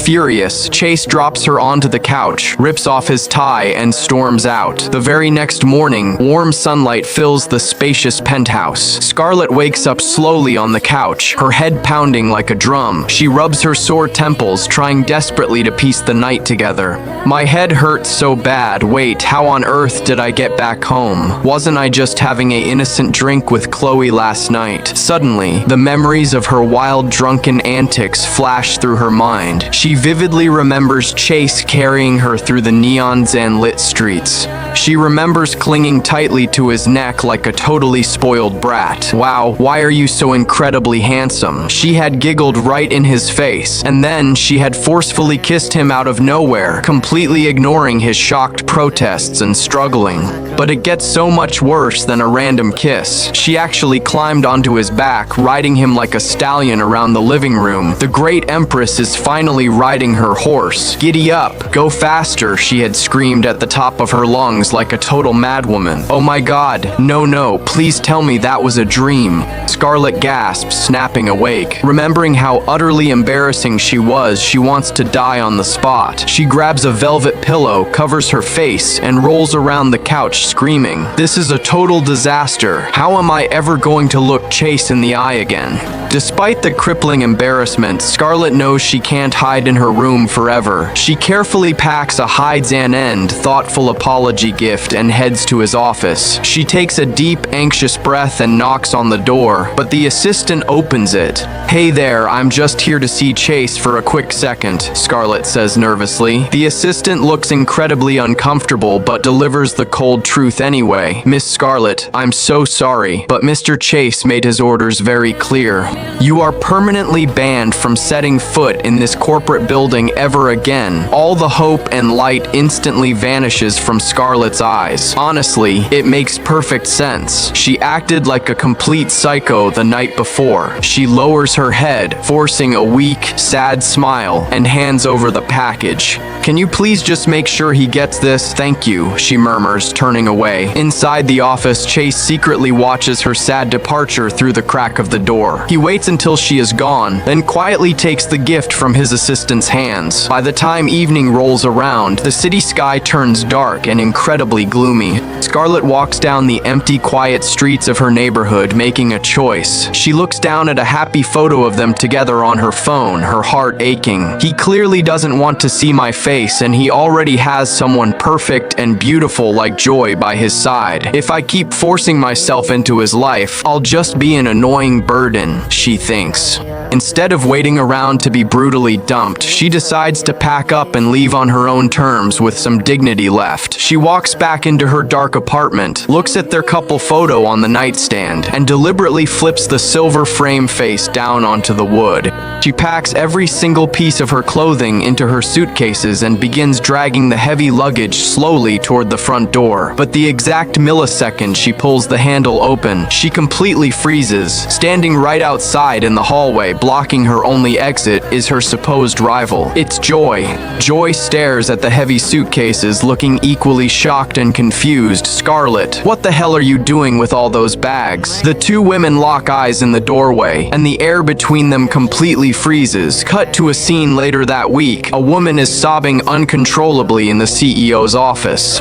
Just a few minutes prior, she was in the corporate restroom, viciously spreading toxic, disgusting rumors about Scarlett to everyone. She claimed Scarlett slept her way into her high Zan-paying position, but she was caught red Zan-handed by management. Now, she's begging on her knees, crying that her entire family depends on her paycheck. But Chase isn't buying her fake tears for a single second. His eyes are dead cold. You're not actually sorry for the disgusting things you said. Chase cuts her off. You're just incredibly sorry that you got caught. The corporation has a strict zero Zan tolerance policy for toxic behavior, and security brutally escorts her out of the building. Once the dramatic scene is cleared out, Scarlett brings Chase a fresh cup of coffee. Chase looks at her with genuine concern in his eyes. Hey, it is literally your first day on the job. Do you want to take the rest of the afternoon off to clear your head? Scarlett just smiles warmly, shaking her head. Words from miserable strangers have no power to hurt her anymore.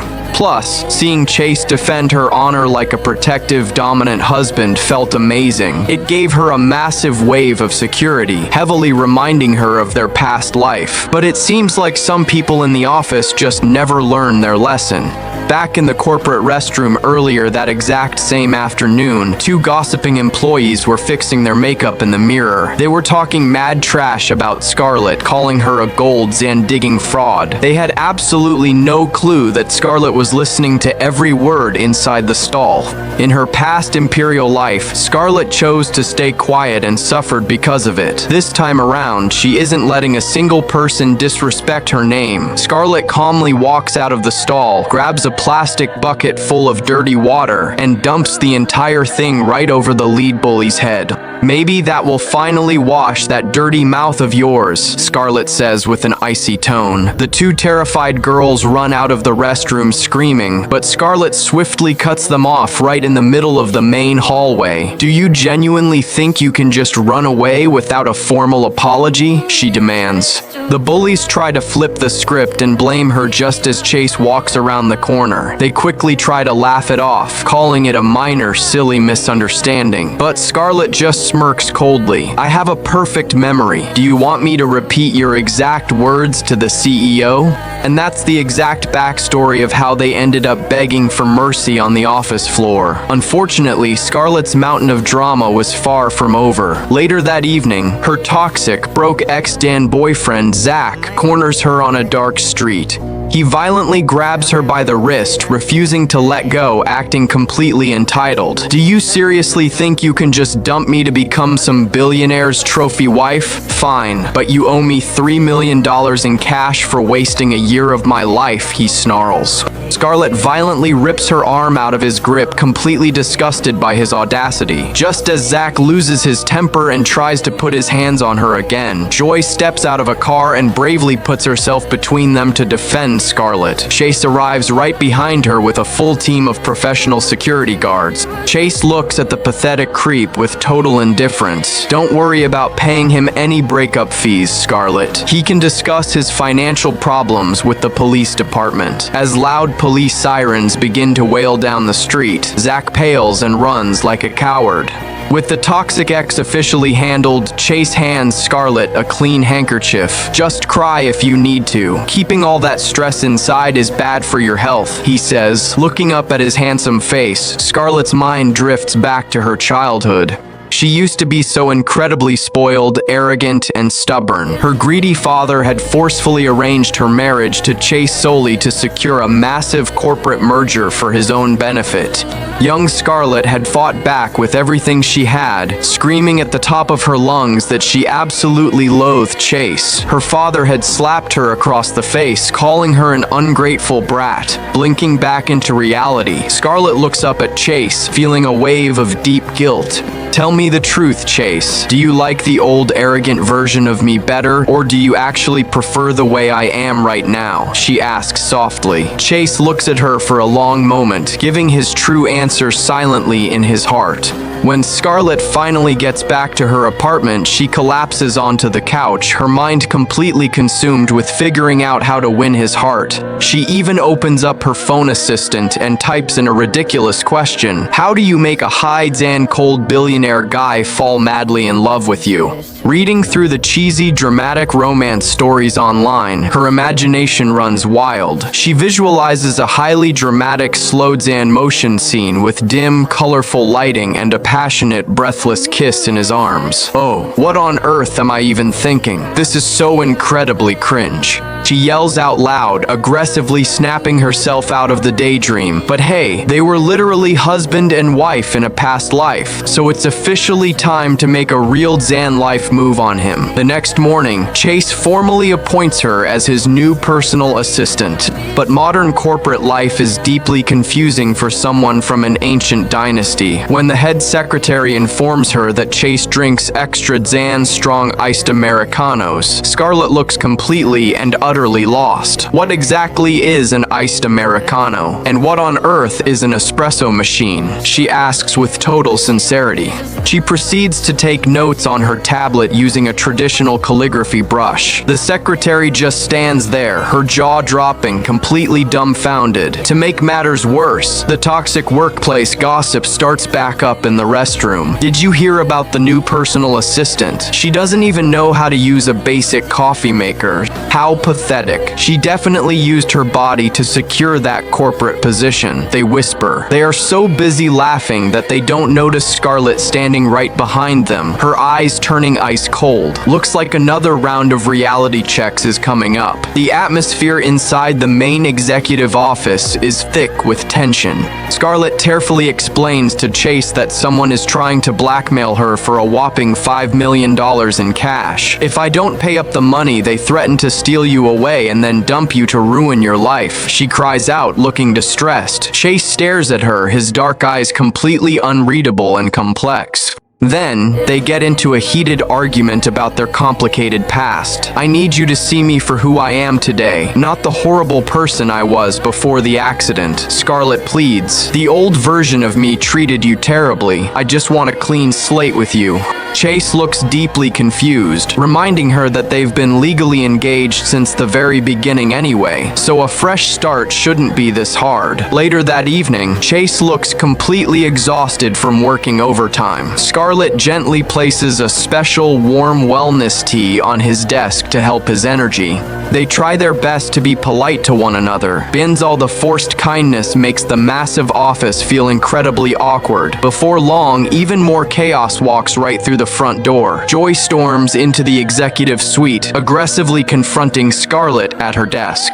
She violently slams $5 million in cold cash right onto the paperwork. Take this money and get out of Chase's life forever, Joy demands aggressively. Scarlett stays completely composed, refusing the insulting financial offer. This completely pushes Joy over the edge, and the verbal argument turns physical. They start shoving, pulling hair, and fighting right there on the expensive rug. Chase walks into the room at the absolute perfect moment, scrambling to break up the chaotic catfight between the two women. The entire executive office is turned into a complete and total disaster zone.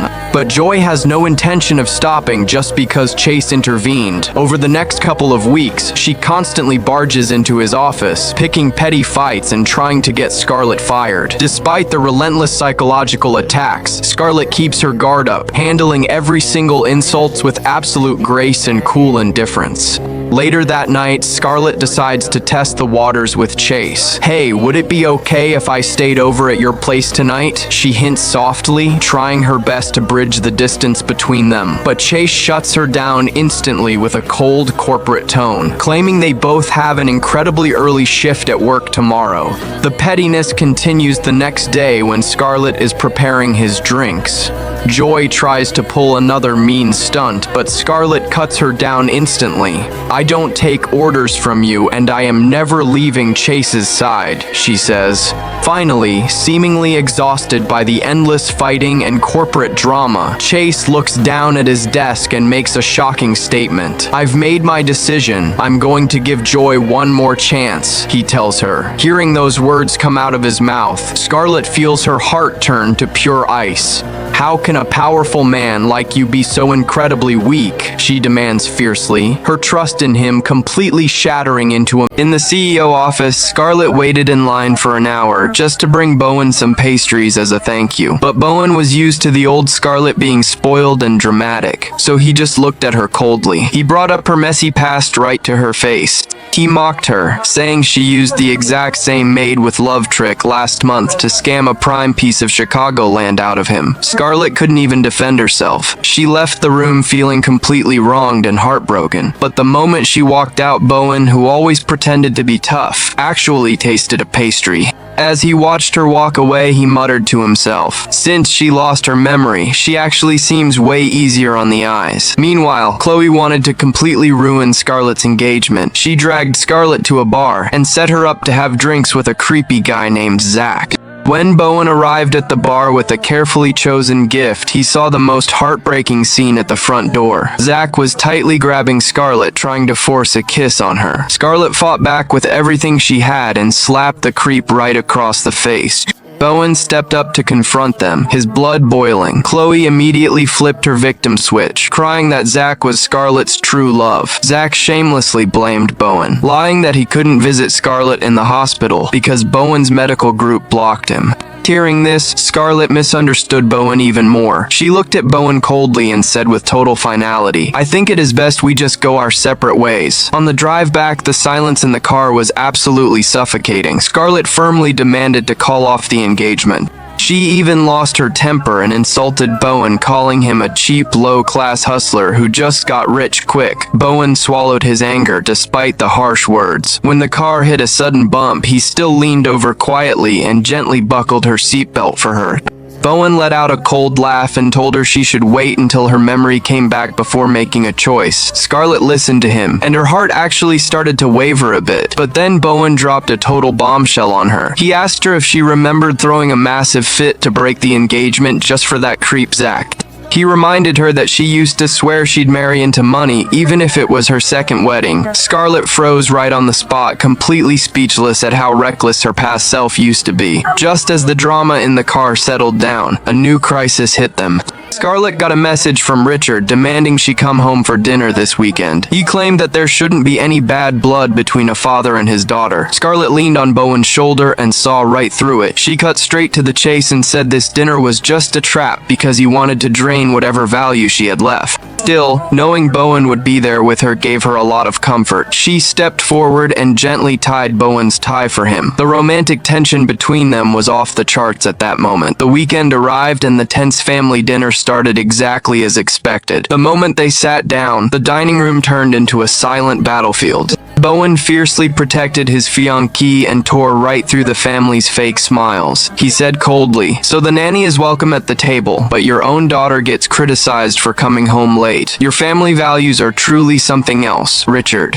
Right on cue, Richard pulled out a stock transfer agreement and tried to force Scarlett to sign it. Seeing how toxic her family really was, Scarlett boldly refused to sign. Bowen gave a cold smile and made it clear he would never let his fiancée get ripped off. Richard lost his temper and the dinner ended in total disaster. Since that plan failed, the villains decided to team up. In a private VIP room at a nightclub, Jenna was drinking alone, feeling completely miserable. Chloe quietly showed up with a drink in her hand. Chloe started playing her fake, innocent mind games. She shed fake tears, painting Scarlett as a monster who stole everything from her and forced her to cut ties. Jenna already had a grudge against Scarlett, so she instantly related to Chloe's sob story. With their own hidden agendas, the two bitter women shook hands and formed an alliance. But Chloe's twisted plan didn't stop there. Late that night, Chloe was plotting with Zach in a private room. She had no idea that Jenna had followed her and caught them red-handed. Zach panicked and completely lost his mind. To keep her quiet, he drugged Jenna's drink and tried to assault her.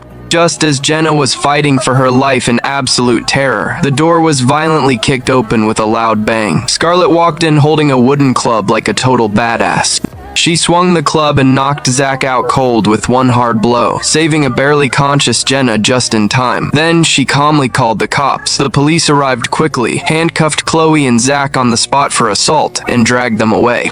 But karma comes back around, and this was just the beginning. Late that night on a quiet street, Chloe had just been bailed out of jail. Before she could even catch her breath, someone threw a heavy black sack right over her head. Scarlett and Jenna were waiting with baseball bats, and they went completely wild on the sack. Chloe was left screaming and crying on the pavement. Bowen happened to drive by and caught them red-handed. Instead of acting guilty, Scarlett walked up to Bowen, grabbed his arm, and pouted. She told him straight up that she absolutely hated Chloe. Looking at this wild, feisty woman, Bowen tried to act tough and told her not to come crying to him later. But his eyes were full of pure love, and he quietly handled all the aftermath for her. After that crazy night, the two women became total best friends. Jenna was drying her hair while opening up her heart to Scarlett. After being saved from that terrifying couch incident, she finally saw who her real friends were. Jenna trash-talked Chloe, saying a leopard never changes its spots and that she was rotten to the core. She sincerely held Scarlett's hand, calling her sister-in-law over and over, begging Scarlett to protect her forever. But desperate villains are always the most dangerous ones. Chloe saw that her reputation was completely ruined, so she finally dropped the act. She secretly met up with Zach in a dark alley and pulled out a small bag of deadly poison. With an evil look in her eyes, she told Zach that if he slipped this into Scarlett's drink, all their problems would disappear forever. Zach followed the plan and went to find Scarlett. He put on a fake, deeply apologetic act to say sorry. The moment Scarlett looked away, he smoothly poured the poison powder into her glass. Zach handed the glass over to her, his eyes gleaming with a creepy, triumphant look. Scarlett seemed completely oblivious to it all. As Zach held his breath and watched, she slowly picked up the deadly drink and brought it right up to her lips. At that exact life-or-death moment, the plot took a massive turn. The second the glass touched her lips, Scarlett purposely let it slip, flipping the entire poisoned drink right into Zach's face. At the exact same time, Bowen and Jenna, who were disguised as waiters, burst through the door with a squad of police officers. Scarlett stood up with a cold smile and exposed their entire plot piece by piece. It turned out Scarlett had set a trap inside a trap. A hidden pinhole camera in the room had recorded every single detail of Chloe and Zach poisoning the drink. As Chloe and Zach screamed in pure despair, the cold handcuffs locked around their wrists, sending them straight to jail. The drama was finally over, and Bowen pulled Scarlett into a tight embrace. Under the bright lights, the two shared a deep romantic kiss.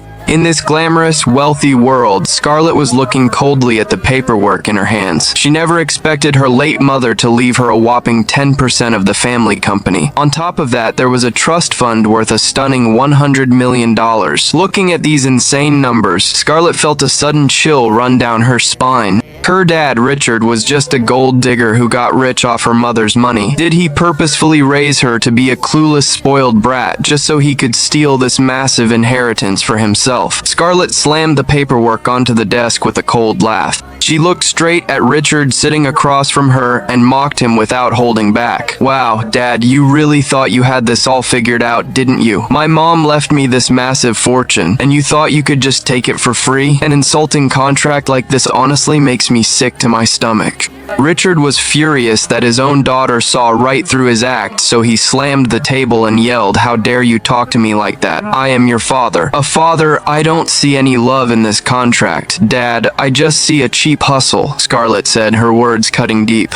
Richard took a deep breath and tried to play the guilt trip card. "I am doing this for your own good, Scarlett. You know absolutely nothing about business. If you marry that Bowen kid, all these shares and money will just end up in his pockets. You should let me manage it for you. You are my only daughter anyway.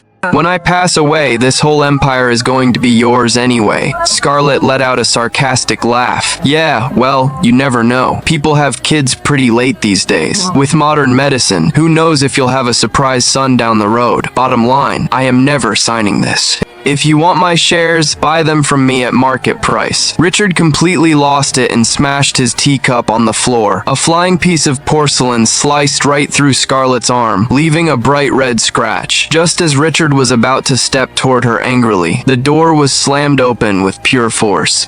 Bowen burst in like a total savior, rushing forward to pull the injured Scarlett into his arms. Seeing the blood on her arm, Bowen's eyes turned instantly ice cold. He slowly looked up, glaring at Richard with a terrifying, suffocating stare. His voice sounded like it came straight from the depths of hell. "Richard, Scarlett is my fiancé, attacking my woman right in front of me. Are you trying to test me?" Richard, who was acting so tough a second ago, started sweating bullets the moment he saw Bowen. He immediately forced a fake smile and tried to explain himself. No, Mr. Knight, you've got it all wrong. I just lost my temper and it was an accident. Pure accident." Bowen didn't care about his excuses and dropped a cold warning. "You better pray my fiancé is going to be okay." With that, he gently held Scarlett and walked right out of the house. After Bowen and Scarlett left, Richard's current wife rushed over to comfort him. Richard collapsed into his chair, his eyes full of pure malice as he sighed. "Chloe is the only one who actually listens to me. You guys have taken so much heat over the years."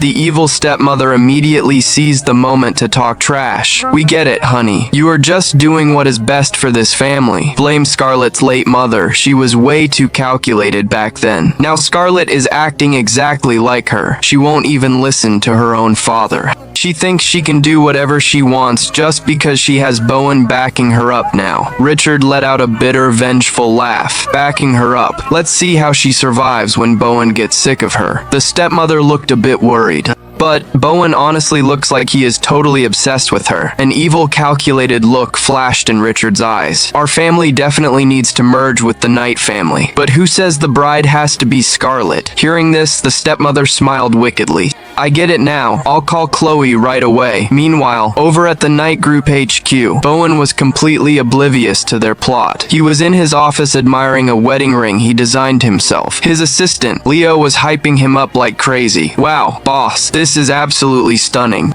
A custom ring designed by you, one of a kind and worth millions. When the future Mrs. Knight sees this, she is going to be completely flooded with tears." Bowen looked at the ring, his eyes full of absolute tenderness. He gave Leo a low, serious instruction. "Go put some pressure on Richard again. Make sure he hands over her official birth certificate before Scarlett gets back. I want her to be completely happy, and I want her to be the most beautiful bride in the world. Unfortunately, fate loves to play games."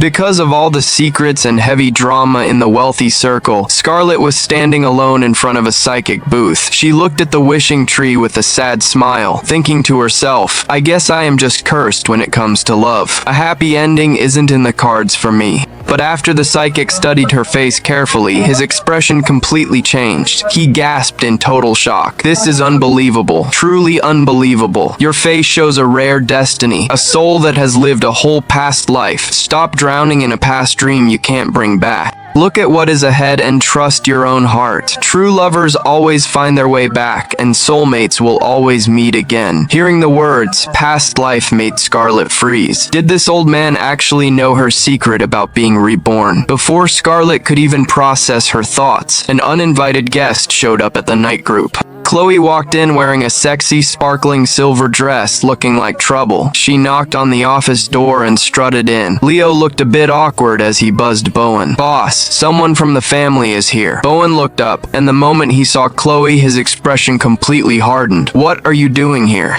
Chloe walked up to his desk, intentionally posing to look seductive. "Mr. Knight, Richard hasn't been feeling well lately, so he asked me to handle the business partnership." As she spoke, she leaned against his desk, subtly adjusting her neckline, staring into Bowen's eyes. "Look, Bowen, we're both smart people here. Let's be real. Scarlett used to humiliate you like crazy, and now you are playing the deeply devoted fiancé. Only a clueless idiot like Scarlett would actually believe you are genuinely in love with her." Chloe laughed coldly, boldly placing her hand on Bowen's shoulder and sliding it closer. "You are marrying her for two reasons. Either you want revenge, or you want that $100 million trust fund she owns, right?" Faced with this obvious attempt to seduce him and mess with his head, Bowen stayed incredibly calm. He leaned back in his chair, a dark, unreadable smile appearing on his face. Following her lead, he just said two words: "Go on." Chloe thought she had successfully guessed his real motives, and she got completely ahead of herself. She practically threw herself onto Bowen, running her fingers down his tie. She whispered in a highly suggestive voice, "Richard knows Scarlett refuses to hand over her assets, which is why you are holding her paperwork hostage. Don't worry, if you marry me instead, our family will gladly hand over all of Scarlett's shares and her trust fund. All we want in return is a 5% stake in the Knight Group. Bowen, wouldn't that be a much better deal?" With that, Chloe leaned in closer, puckering her red lips, trying to force a heavy kiss on him. But the next second, she didn't get his compliance. She got the terrifying wrath of a billionaire CEO. Bowen's eyes turned instantly colder than ice, and a wave of pure anger filled the entire room. He slammed his files onto the desk and stood up abruptly. The intense pressure completely terrified Chloe. Her face turned pale, and she stumbled back several steps. Bowen looked down at her with absolute disgust and contempt. "Take your pathetic, trashy games somewhere else. Go back and tell Richard that I am nothing like him. Don't ever think you can use your dirty tricks to come between me and Scarlett. I don't care about a single penny of Scarlett's fortune. I don't want it. Aside from her paperwork, I have absolutely nothing to say to your family. Now, get the hell out of my office." Chloe was completely humiliated. Her face turned bright red, and she trembled as she apologized. "I am so sorry, Mr. Knight. I am sorry." She grabbed her files and practically ran out of the office like a scared dog. Watching her run away, Bowen brushed off his suit jacket with pure annoyance. He yelled out the door to his assistant, "Leo, get the cleaning crew in here right now to sanitize this entire room. From now on, do not ever let people like that into my office again." Standing in the hallway outside, Chloe's face was completely twisted with jealousy and rage. She gripped her clothes tightly, whispering through gritted teeth, "Please, as if any guy actually stays faithful. Stop pretending to be a saint. He is just greedy and wants Scarlett's fortune all to himself under the guise of true love." "But, Bowen, since you love playing the hero so much, that actually works perfectly for me." Chloe let out a dark, wicked laugh as an even more twisted plan formed in her mind. Meanwhile, Scarlett was completely oblivious to everything. She was walking down a lonely country road, rolling her suitcase behind her. The sunset cast a long, melancholy shadow behind her. After what the psychic said, her heartache didn't get any better. Instead, she felt completely overwhelmed. She cried out in despair in her mind. "Everything beautiful here honestly just feels like a temporary dream. Maybe just like the original, Scarlett and I are different people. The Bowen in this world isn't my Azir from my past life. My Azir would never use someone else as a rebound. This billionaire dream doesn't belong to me. I think it is finally time for me to wake up." Scarlett wiped her nose, deciding to leave this world of lies and schemes behind to find her own path. But as she was walking with her head down, a masked mugger suddenly rushed at her from behind. The mugger moved incredibly fast, using his momentum to yank hard on the strap of her crossbody bag. Scarlett instinctively tried to pull her bag back, but she was no match for his strength. During the struggle, she was slammed hard onto the pavement, her suitcase rolling away. Her palms scraped brutally against the rough, cracked asphalt, instantly tearing the skin open. Blood started pouring out immediately. The mugger succeeded. He let out a loud laugh, grabbed the bag, and turned around to run. But out of nowhere, right as the mugger was about to escape, a figure in black stepped into the intersection. The young man had sharp features, and his eyes were piercingly cold. Facing the charging mugger, he didn't hesitate for a single second. He sidestepped smoothly, threw the guy over his shoulder, and followed up with a brutal kick. He completely flattened the large mugger onto the ground. The mugger clutched his chest, groaning in pure agony. Realizing he had messed with the wrong guy, he dropped the bag and scrambled away. The young man dusted off his clothes, picked up the bag, and walked over to Scarlet, who was sitting on the ground. He leaned down, gently handed her the bag, and asked with concern, "Here is your bag, ma'am. Are you okay?" Hearing that voice, which was practically burned into her soul, Scarlet raised her head, trembling. The moment she saw his young, handsome face, she froze completely stunned. This exact person, this face, these eyes, he looked exactly like the prince from the ancient dynasty, whom she loved with all her heart until the day she died. All her suppressed longing and the weight of destiny exploded inside her at that moment. Tears flooded her eyes and she couldn't help but whisper his name out loud. "Chase, is that really you, Chase?" The young man looked completely confused. He blinked at her, then let out a slight chuckle. "Wow, Scarlet, look at you. We haven't seen each other in years and you actually still remember my name. How on earth did you end up looking this messy?" Hearing his response, Scarlet instantly snapped out of her past life delusion. Her heart dropped and she looked at him with a shaking voice, testing the waters. Do you remember anything about the ancient kingdom?" The modern Chase looked completely blank. "What ancient kingdom? Did studying abroad mess up your brain? But hey, you used to bully me tons when we were kids, so of course, I'd remember you even if you turned to ash. Look at your hands, they're bleeding like crazy. Come on, let's go over to that gazebo so I can patch you up." With that, the modern Chase gently lifted her up by her arm and led her over to the nearby gazebo. Sitting in the gazebo, Chase carefully cleaned her cuts with antiseptic and gently wrapped them in bandages. Scarlet looked at him. He looked identical to her past love, but his personality was bright and a bit playful. She let out a heavy, disappointed sigh in her mind. So, he really is just a childhood friend who happens to have the exact same name and face. It is already a miracle that I kept my memories. I shouldn't expect to run into people from my past life. To hide her secret, Scarlet forced a weak smile and lied to him. "I am sorry, Chase. I actually got into a bad car accident recently and hit my head pretty hard. My memory has been super messy lately, so I don't really remember a lot of things from the past." Chase paused his bandaging for a second, then looked up with a bright, sunny smile. He teased her in a half-joking, half-serious tone. Amnesia. Seriously. But you called out my name the exact second you saw me. What does that mean? It means I must have a super special place in your heart, Scarlet. Honestly, that makes me pretty happy. Scarlet let out a small laugh, feeling a bit of the darkness leave her chest. But then Chase's expression suddenly turned incredibly serious. He looked directly into her eyes and spoke in a low voice. "Scarlet, the second I got back to the country, I heard about your family forcing an engagement with the Knight family. I don't know what kind of game Bowen is playing, but you used to treat him like absolute garbage. The fact that he suddenly agreed to marry you makes zero sense. There has to be a catch. That guy is probably marrying you for revenge, or he is after your family assets. Marrying him is a trap." Chase got really emotional. He reached out and tightly grabbed Scarlet's soft hands. His eyes were burning with intense passion as he stared at her startled face, confessing his feelings word for word. "Scarlet, now that you are in trouble, the Knight family isn't the only option out there. We promised each other when we were kids that you'd marry me when we grew up. I know I was abroad for a few years, but I am back now. Scarlet, I want to pursue you again. I don't care what it takes. I am going to protect you. So, will you give me a chance to take care of you?" Inside the gazebo, their hands were locked together. Faced with her childhood friend's sudden, deep confession, Scarlet felt torn and completely miserable. She couldn't stop thinking about her powerful fiancé, Bowen, and all the unanswered questions surrounding him.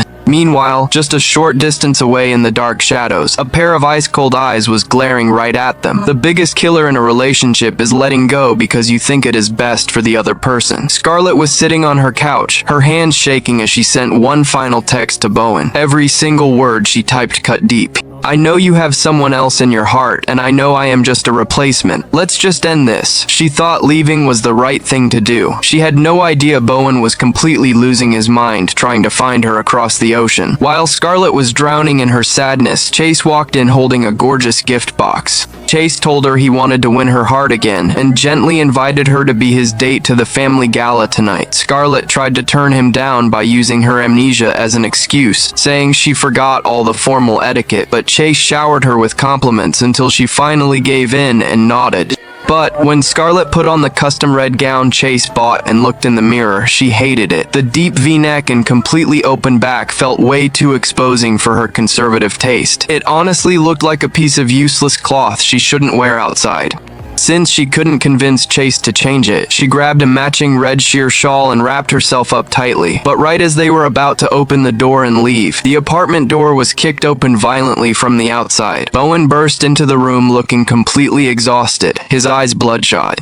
He ignored everything else, rushed forward, and hugged Scarlett as if his life depended on it. His voice sounded completely raw. "Scarlett, I finally found you." But all Scarlett felt at that moment was the deep humiliation of being treated like a rebound. Chase immediately stepped in with a dark expression, putting himself between Bowen and Scarlett. He pushed Bowen back and stated his identity coldly. "The name's Chase. I am the new CEO of the company, and I am Scarlett's childhood best friend." Bowen looked at the man, then at his heavily dressed up fiancée, and a wave of jealousy and anger instantly hit him. He demanded an answer from Scarlett. "You refused to go on a trip with me just so you could hang out with him." Bowen tried to grab Scarlett's hand to talk to her alone, but the calculated Chase wasn't about to lose this perfect chance to mess with them. He looked Bowen right in the eye, provoking him deliberately. "Even if you were married, you have zero right to control her life. Scarlett has been so stressed about marrying you that she can't even sleep. She has been planning to call off this wedding every single day. A unstable guy like you doesn't deserve her at all." Hearing that his fiancée wanted to leave him every single day made the powerful CEO completely snap. He lost his mind and threw a brutal punch straight into Chase's face, knocking him flat onto the floor. But that single punch completely pushed Scarlett away from him. Scarlett rushed over to help Chase up, looking at his bloody mouth with pure disappointment and anger. She turned around and yelled at Bowen, "What is wrong with you? Why are you fighting? I am taking him to the hospital." She dropped a cold remark, "We can talk later. Get out of my way," and walked out with Chase without looking back. Bowen was left standing alone in the room, his fists clenched, his heart completely shattered. At the hospital, Chase looked at Scarlett as she bandaged him, and admitted he provoked Bowen on purpose. Scarlett appreciated his help, but made it clear she only saw him as a friend and didn't want to use him. Chase looked at her deeply and said, "If it helps you get out of this wedding, I don't care if you use me." Seeing this, you probably think Bowen is just a violent guy, right? Hold on, let's look at what actually happened before this. Bowen had actually been drugged at a hotel, and the whole thing was set up by that manipulative woman, Chloe. But even though his vision was completely blurry, the second Bowen realized the woman next to the bed wasn't Scarlett, his willpower exploded. He shoved Chloe away violently, grabbed her by the neck, threw her onto the floor, and screamed at her to get out. For Scarlett's sake, he chose to lock himself in the room, rolling around on the bed in pure agony from the drug. That was exactly when Scarlett, who kept getting his emergency calls, rushed into the hotel room. Seeing her fiancé burning up and barely conscious, Scarlett completely panicked. She touched his forehead and realized instantly that he had been drugged. With her ancient soul taking over, she slapped her knee and said bluntly, "Don't worry, I know exactly what to do. Let's get you into a cold bath." But Bowen had reached his absolute limit and refused to let her go. He wrapped his arms around Scarlett, buried his face into her neck, and whispered weakly, "I don't want a cold bath, I just want you." At that moment, all logic completely vanished under a wave of pure passion. Bowen pulled Scarlett down onto the soft mattress. Their hands locked together tightly against the white sheets as they spent a wild, passionate night together. The next morning, the sun filled the room as they lay in each other's arms. Scarlett watched Bowen sleep peacefully, gently tracing the outline of his face with deep affection. She was actually keeping a massive secret that she couldn't tell a single soul. She whispered quietly in her mind, "Azir, I am not actually the real Scarlett. My soul traveled across time into this body." It turned out she had a soulmate in her past life, and Bowen looked exactly like him, down to the exact same personality. But Scarlett couldn't get past her own mental block.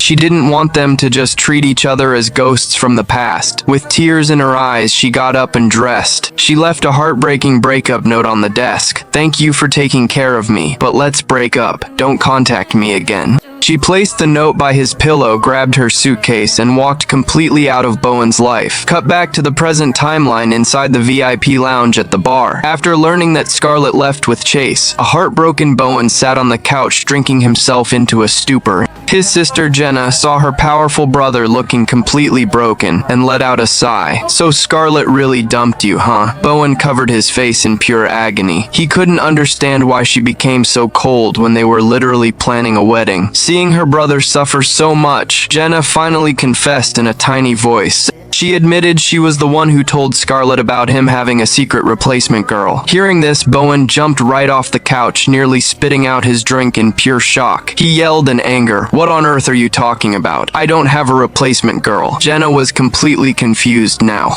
She pulled out her phone to show him the proof. "Stop lying. If you aren't using her as a rebound, why did you pay millions for that girl named Quinn to see the best doctors? Plus, she looks exactly like Scarlett." Faced with his sister's accusations, Bowen had no choice but to explain the real truth. It turned out he had been having the exact same dream about an ancient kingdom since he was a kid, and the girl in his dream looked exactly like Scarlett. When he randomly ran into Quinn at the hospital and saw she had the same face, he paid her bills simply out of kindness for the girl in his dreams. But there was absolutely nothing going on between them. They hadn't even exchanged a full conversation. In fact, Quinn acted nothing like the girl from his dreams. On the other hand, Scarlett's every move since she lost her memory matched the dream girl perfectly. Hearing this, Jenna's brain finally kicked into gear. She clapped her hands and squealed in excitement. "Oh my god, boss. That means you and Scarlett were totally a couple in your past life. You kept the memories in your dreams and she unlocked her past life after hitting her head."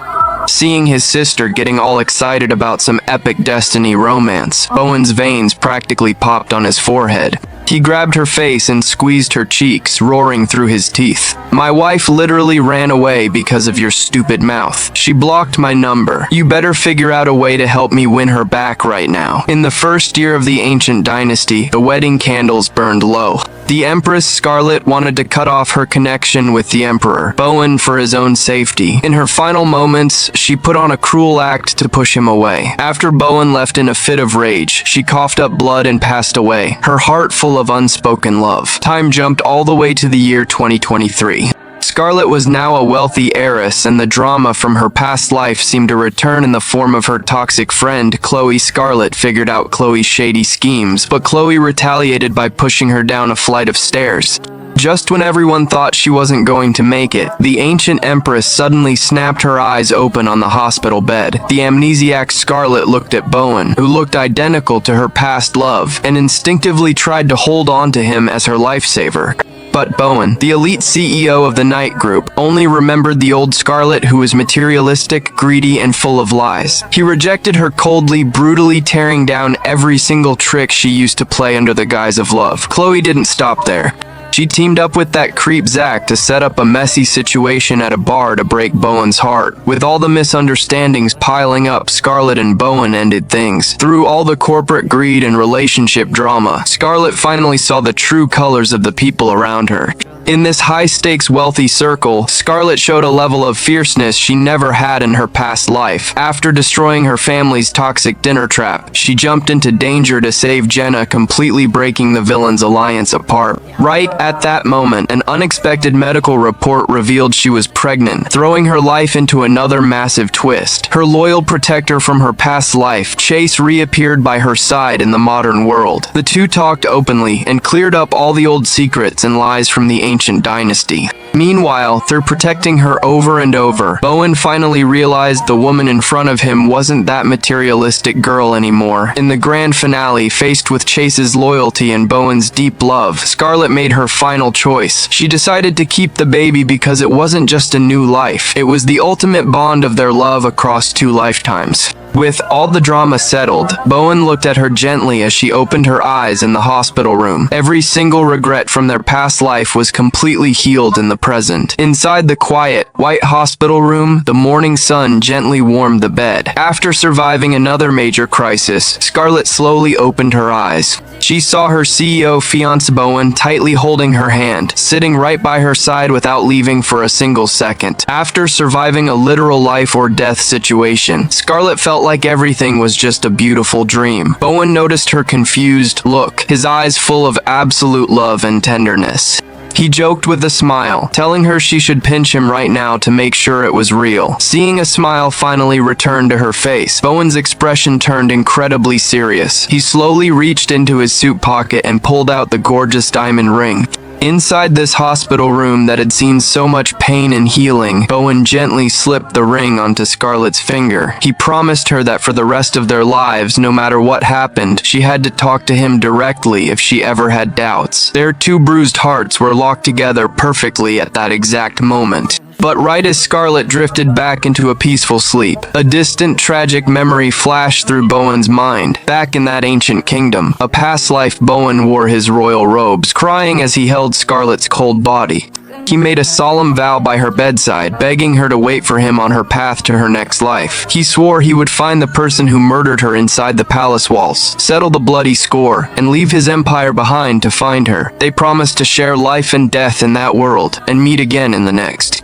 The scene shifted back to their modern luxury apartment. Bowen gently covered Scarlett's eyes, guiding her secretly into the living room. When he slowly uncovered her eyes, Scarlett stood frozen in complete shock. Right in front of her was an incredibly luxurious, beautifully embroidered traditional red wedding dress. Bowen stood behind her, finally sharing the secret he had kept close to his heart for 2 lifetimes. In his endless dreams, he always saw her wanting to wear this exact dress to marry him, but in their past life, she never got her wish. She was forced to wear a royal gown to marry a corrupt emperor. Back then, he could only stand by and watch, completely powerless. Hearing the pain he carried through 2 lives, Scarlett turned around gently to comfort him. Azir, let's just leave the painful past behind us. In this life, absolutely no one can stop me from marrying you. Right as the romance reached its peak, the front door slowly clicked open. Scarlett's dad, Richard, walked out of the room, but to their utter shock, the greedy, money-hungry Richard actually had a massive smile on his face. He acted incredibly humble as he handed over Scarlett's official paperwork with both hands. He bowed and scraped, wishing them a happy life together before quickly making his exit. Looking at her dad's completely bizarre behavior, Scarlett turned to Bowen in total confusion. Azir, what on earth did you do? How did he suddenly become so reasonable? Bowen didn't say much. He just wrapped his arms around Scarlett and pulled her into a tight hug. But what they didn't know was that the second Richard stepped out of the apartment, his fake smile completely vanished. He leaned against the hallway wall, his face turning incredibly dark. He glared back at the apartment door, cursing the two of them in his mind for using their power against him. He swore that one day he would crush Bowen and Scarlett under his feet and make them beg for mercy. But Richard had no idea that danger wasn't going to wait until tomorrow. It was happening right now. As Richard walked down into the dimly lit lower stairwell of the building, a figure rushed out from the shadows with pure hatred. It was Chloe, her face covered in tears, looking completely unhinged. She slammed Richard against the wall, her voice sounding terrifyingly sharp. She screamed through her tears, "You kept telling me I was your favorite daughter, but in the end you threw me away like a piece of trash just to save your own skin. Why did you leave my mother to rot too? You are just a pathetic gold digger who used women to get rich. You ruined our entire lives." Years ago, Richard abandoned his family to marry into money, forcing Chloe's mother to work as a hidden maid and turning Chloe into a secret child. Richard had promised to make it up to them, but look what happened. When Chloe got caught trying to drug Bowen and ended up in jail, her cowardly father chose to do absolutely nothing because he was terrified of the Knight family. He watched his own daughter stay locked up for 3 whole months without lifting a finger. Chloe's sadness quickly turned into pure murderous insanity. She shrieked that Richard ruined her life, pulled out a sharp knife, and stabbed him repeatedly with absolute rage. Blood instantly soaked his white shirt. Richard collapsed into a pool of blood, his eyes wide open with shock. Looking at her dying father, Chloe suddenly seemed to snap out of her episode. Seeing her hands covered in blood, she lost her mind and let out a terrified scream. She dropped the knife and fled the scene in pure panic. Bowen happened to walk by and heard the screaming. The second he opened the stairwell door, he saw Richard taking his final breaths. He didn't hesitate for a second and immediately called 911. The corrupt Richard looked at his bloody hands, finally facing the ultimate punishment for his crimes in pure despair. The police handled the scene quickly, and the chaos finally settled down. Back in the apartment, Bowen gently held a shaken Scarlett in his arms. He told her the police finished taking statements and that Richard's case was completely in their hands now. As Scarlett tried to calm down, Bowen finally revealed the dark secrets of the wealthy family to her.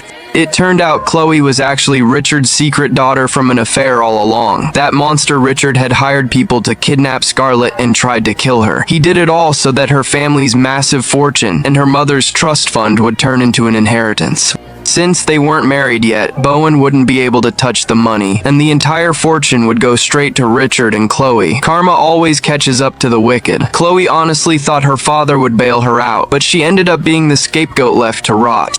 Hiring a hitman was a massive crime, and under all the pressure and despair, Chloe's mother ended her own life in prison. Losing her mother and being betrayed by her own father drove Chloe completely insane. The day she got out of jail, all that built-up hatred exploded, and she ended up killing her own toxic father. Hearing the crazy twists and turns of the family drama, Scarlett couldn't help but sigh. They carried the exact same blood, yet the original Scarlett was a cherished princess while Chloe was hidden away like a secret maid. It made perfect sense why her mind twisted into pure hatred. As Scarlett was feeling overwhelmed by fate, Bowen looked at her deeply and handed her a document. It was a full stock transfer agreement for the Night Group. Bowen had smoothly transferred every single penny of his billion-dollar shares straight into Scarlett's name. He held her by her shoulders, his words carrying massive weight. He told her that for her sake, he didn't care about being a king in a past life, let alone owning a modern company. From now on, I am just going to rely on my gorgeous wife to take care of me. Looking at the man who was willing to give up everything for her, Scarlett couldn't hold back her tears anymore. She threw herself into Bowen's arms, hugging him tightly as she whispered, "Azir, meeting you definitely used up every single bit of luck I had across 2 lifetimes." They had survived the bloodshed of a past life and crushed every single scheme in the present.